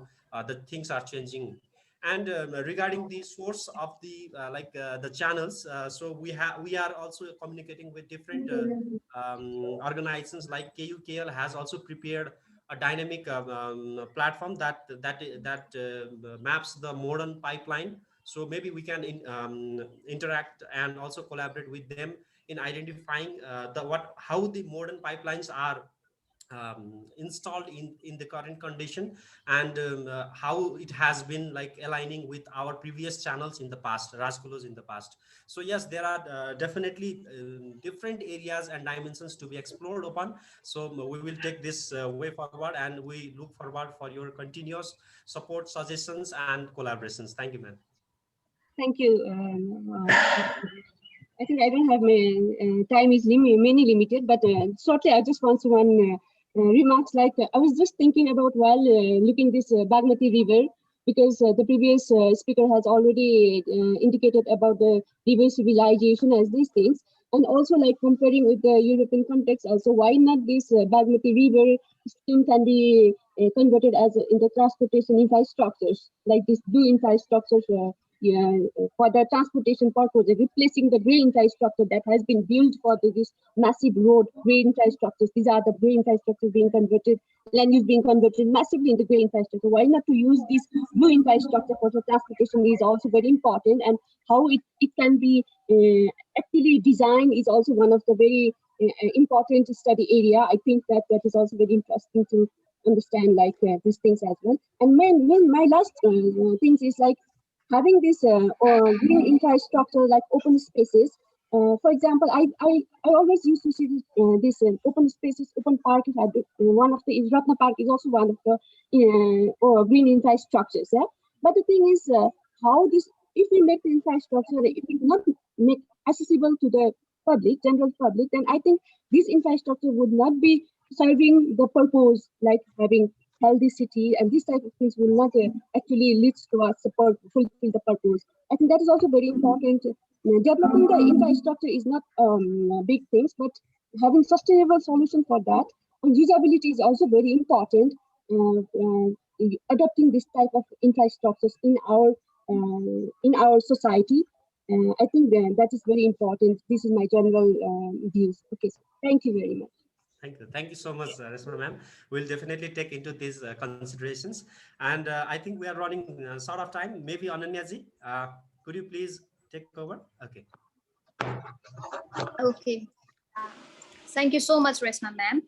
Now it's the time, everyone. Now it's the time to move towards the main agenda of today's event, which will be the official launch of the BGI Open Data Portal. And this will be done by our chief guest of today's event, Professor Dr. 𝒂𝒒 Professor Dr. 𝒂𝒒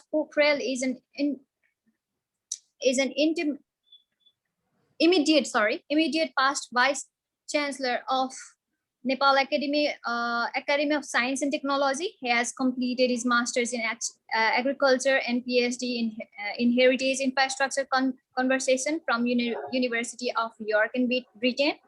He has research interest in conserving architectures, urban planning, and crisis management. He designed Maya Devi Temple and loves to pen books as well. Books such as 𝒄𝒐𝒔𝒚𝒔𝒕𝒆𝒎 𝒂𝒕𝒐𝒓𝒂𝒕𝒊𝒐𝒏, Krishnamandhir, Maina Bulbul, and Buddha Charitra are under his name. I'm sorry for that pronunciation. I hope you will consider me that. So our team has developed an interactive website where all of the data collected regarding the BGI and its status will be properly stored and visualized. To do this honor, I would like to request our chief guest of today's event, Professor Dr. 𝒂𝒑 sir, to allow us to formally launch this portal. Yes.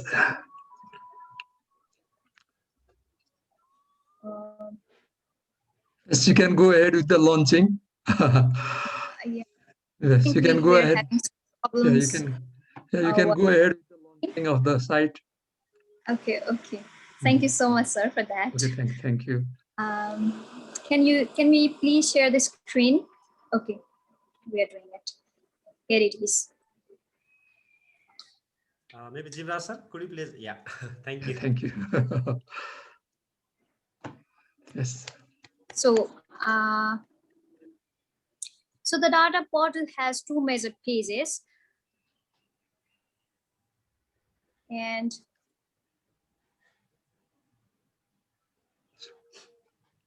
the first page, two major pages, map page and data page. In the map page, we can see the major cities and fonts in Kathmandu metropolitan city.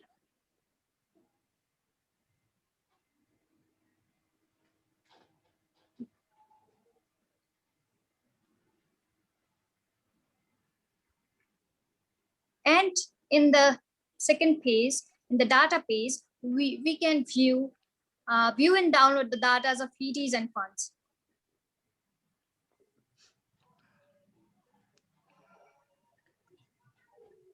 I request him to share that thing.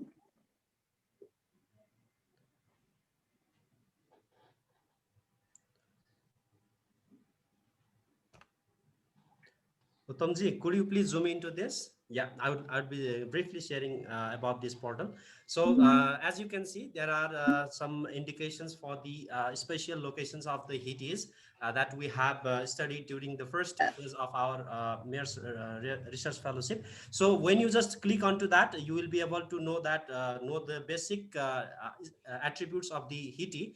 And as rightly you can see, it is segregated into two parts. That is, once you click onto this part, there on your right side, you can view the images of the heritage, blue heritages, and it has the basic information, including the traditional name and the address, ward number, and the status of the pond or status of the HITI. So on your left side, you could see some there are multiple features for the blue and green infrastructure. For now, we have enabled the blue feature, and for the next work will be coming soon with the green tab as well. So on there you can see a view all option, where we have summarized, we have kept the brief of all the HITIs that has been uploaded in the system till date. So you can just click onto this and then study the existing status and also the relevant information onto from here. And we are also planning to add some videos, and we are also planning to prepare some story maps, and we will be presenting it through this platform. So in this way, it will be helping in documenting the different resources of these kind of infrastructures. So moving on to the landing page of our infrastructure, there you can see we have highlighted, we have provided our objectives and the number of activities that will be involved during this period of study. So onto this onto this second phase of our study, we are now planning for the mapathon event, where we will be collecting and digitizing the information, as we have also indicated some of the photos and references from the Kathmandu Mayor's Fellowship program. So this is how the platform looks like, and the platform will will be complete only when all of us could contribute onto this, and so that the availability of the data will definitely help in the further research work. So with this, I would like to now request our Professor Doctor, very much respected, Jivraj sir, to please share his some insights on this, and also for the quick remarks. Thank you, sir. Thank you. Can I go ahead? Yeah, sir, you can go. Oh, it's a matter of great pleasure for me. It's a matter of great pride. It's a matter of great privilege to get an opportunity to take part in this very interesting program. This program, right from the word go, it had been very interesting. There are some very illuminating, some very enlightening presentation. Firstly, on what is blue infrastructure, what is green infrastructure, its philosophy, and then the what, why, how, where, and when kind of questions were raised, and then answers were given. Then little later on, Bhattaji, he presented on the stone spouts, which is a very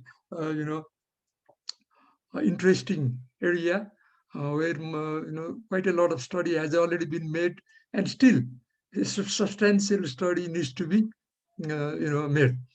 And then when you talk about the HITI, like a bride and the bridesmaid, the Rajkulo generally falls on a shadow, like the bridesmaid falls on a shadow in front of the bride. Okay, but Rajkulo is a very important aspect, because it is due to Rajkulo that you see the HITIs have come into being. We talk of Melamchi, यहाँ हाम्रो रूपा जोशीजीले भन्नुभएको छ नेपालीमा पनि बोल्न सकिन्छ कि भन्नुभएको थियो। म बेला बेला नेपालीमा पनि बोल्छु होइन। हामी मुक्त कण्ठले हामी मेलाम्चीको प्रशंसा गर्छौँ, प्रशंसा पनि गर्नुपर्ने नै हो होइन, किनभने धेरै वर्षपछि चाहिँ नै यो चाहिँ सफलीभूत भयो। But then you see the Rajkulo is, if you compare to Melamchi, then Melamchi, Rajkulo is far ahead, because Rajkulo was constructed with local knowledge, with local skill, with local resources.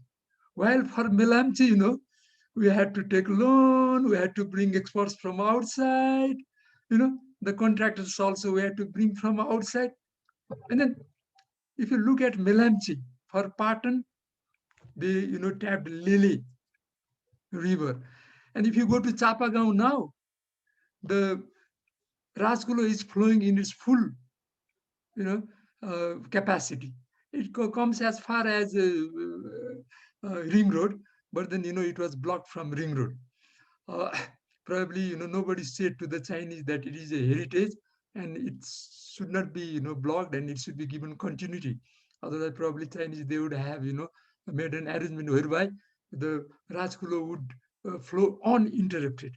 Okay. Again, if you come to Kathmandu, from Mahadev Khola, if you go to Bhaktapur from Mahadev Besi, so from all these three areas, Rajkulos were constructed, and then the water was, if you go to Chapagaon, you can see even now, very recently, I finished a project on Chapagaon, and there if you go, then, you will be able to see the wonder of that time, how, they were able to construct the, Rajkulo and then drain them to the ponds and then feed the different, heaties. And it can be seen if you go now. And you should go immediately, because you see, who knows, after some time, the way the Chapagaon is developing, the way we are increasing modern construction, it can just be erased.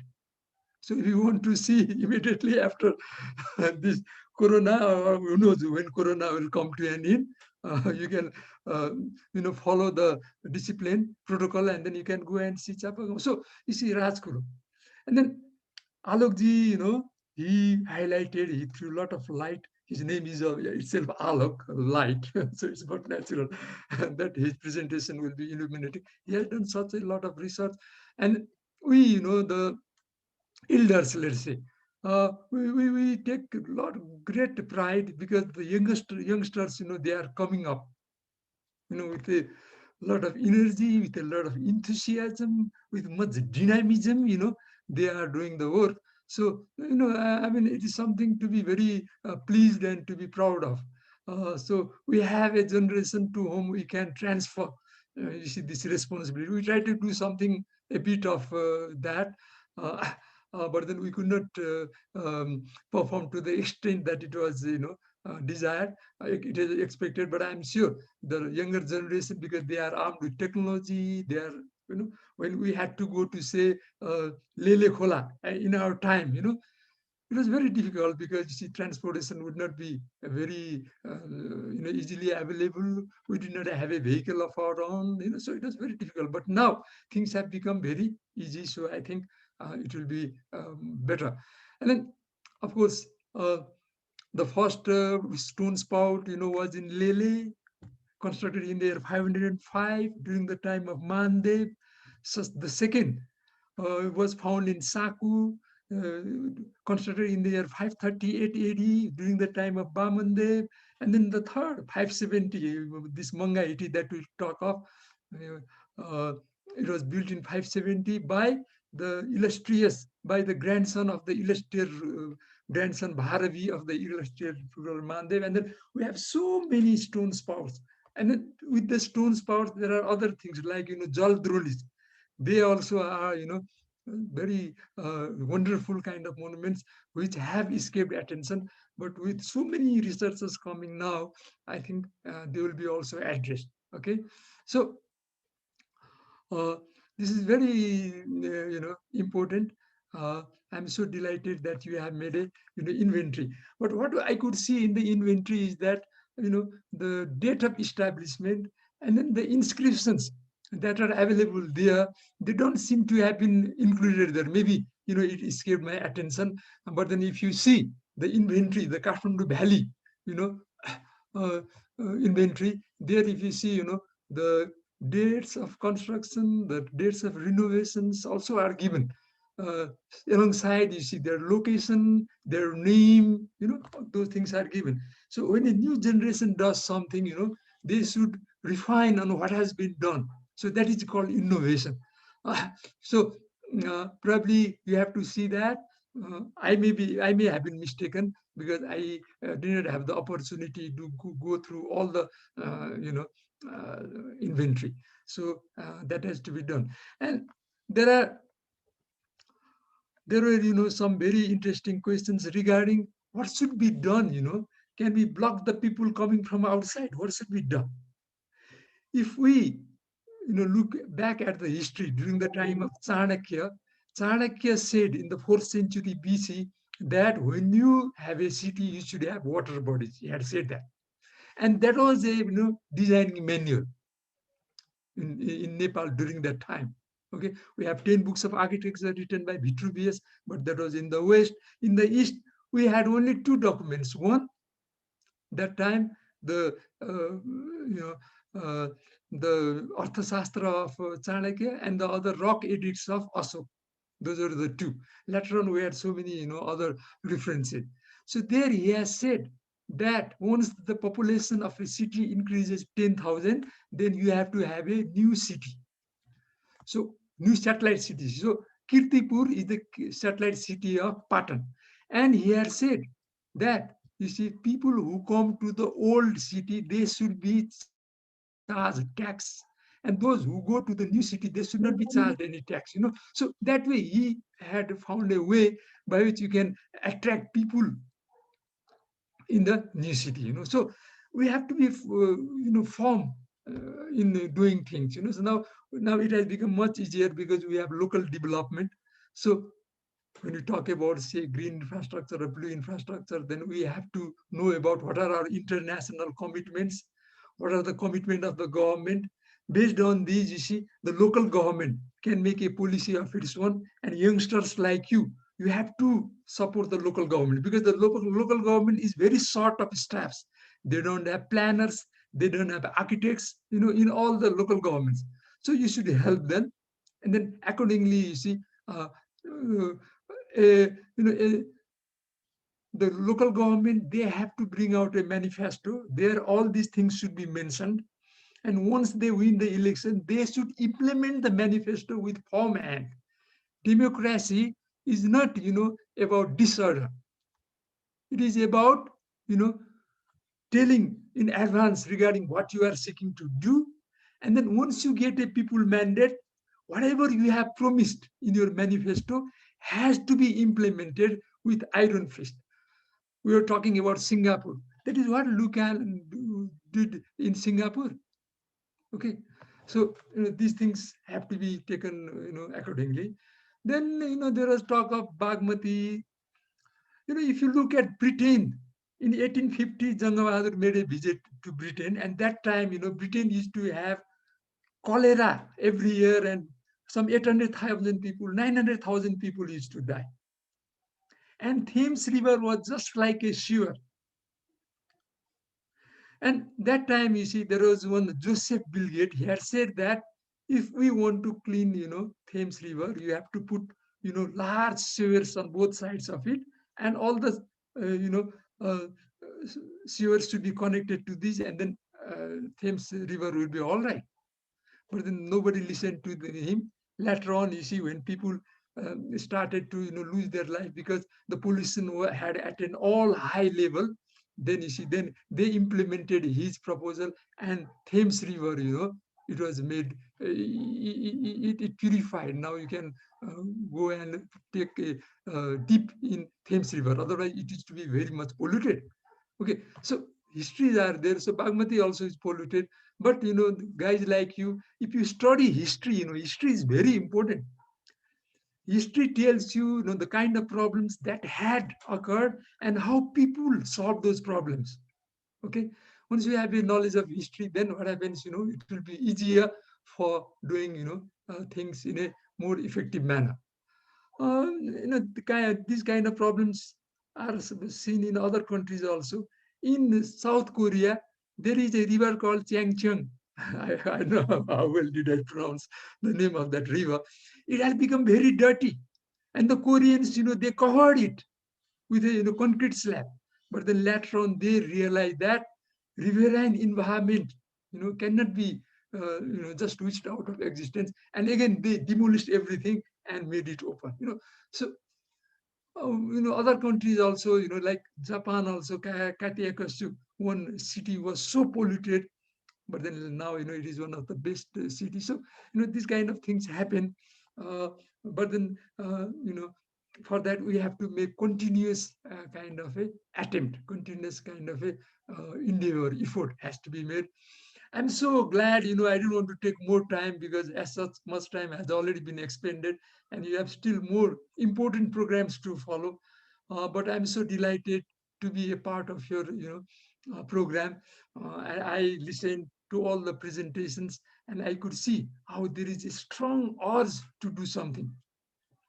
When Mr. Bhatta was presenting, he was not speaking from the lips, he was speaking from the heart because he was feeling the pinch, Okay, so, and I could see the similar kind of sentiments expressed by other presenters. And उहाँले एकदमै प्रभावकारिताका साथ आफ्नो प्रस्तुति गर्नुभयो उहाँहरूसँग के भने एउटा के गरौँ भन्ने चाहिँ नि एउटा ऊर्जा एउटा उत्साह एउटा उमङ्ग चाहिँ छ हैन त्यसले गर्दाखेरि यसलाई चाहिँ तपाईहरुले यथावत रूपमा राख्नु होला र आउने दिनमा यहाँहरूले एकदम प्रभावकारिताका साथ काम गर्नुहुनेछ भन्ने मलाई लागेको छ अब हामीलाई के छ भने पहिलेका कुराहरू हामीलाई थाहा छन् हैन पहिलेका इतिहासका कुराहरू के कहिले बनाएको थियो कसले बनाएको थियो कुन राजाले किन गरेको थियो भन्ने कुरा हैन हामीलाई थाहा छन् हामी जस्ता भनौं न अलिकति अग्रज मान्छेहरूलाई so you should not hesitate to ask us you will also get some information. Our information also will get brushed, it gets recharged. Okay, otherwise we tend to forget things, right? Especially when you are approaching towards the towards 70 like I am. So you should not hesitate to be in contact with us. So once you have the experience of people like us and the energy of people like you, when we yoke experience and energy, like our old gold singer Dharmaraj Thapa used to say, "Ho male ho, jhule ho." When you say "ho anubhav ho, ho urja ho," and then we'll get to success. Okay, saying that because I'm a professor, and then we are used to talk for more than 2-3 hours, especially when we had the modular course. And, we deliver lecture for the whole day, so we can go on talking and talking. So after some time, it starts to lose significance, much meaning. So again, congratulating you, again, thanking you for giving me this opportunity to speak to you. I like to bring my remarks to a close. Thank you.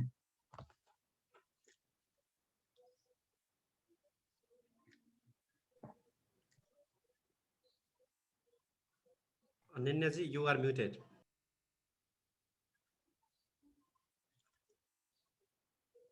Okay, I was on mute. I'm sorry for that. Thank you, Zebra sir, for your closing remarks and staying with us throughout the session. Now, I would like to thank all of our guests and speakers for their time and valuable insights. Now, we will get back to our participants with the questions which were asked in the chat box later on. Big thanks goes to our participants. Yeah, they really did a great job. They really had a great patience. So thank you so much, guys, for being throughout the entire session. Now, from here, our formal session ends with these remarks. Now, we will have a 3-hour-long interesting technical session. We will be doing technical training on OSM and OSM and map blue-green infrastructures. We will have a 5 minutes break. For those who are willing to attend the technical session, please stay with us while we prepare. We will resume in 5 minutes from now. Thank you.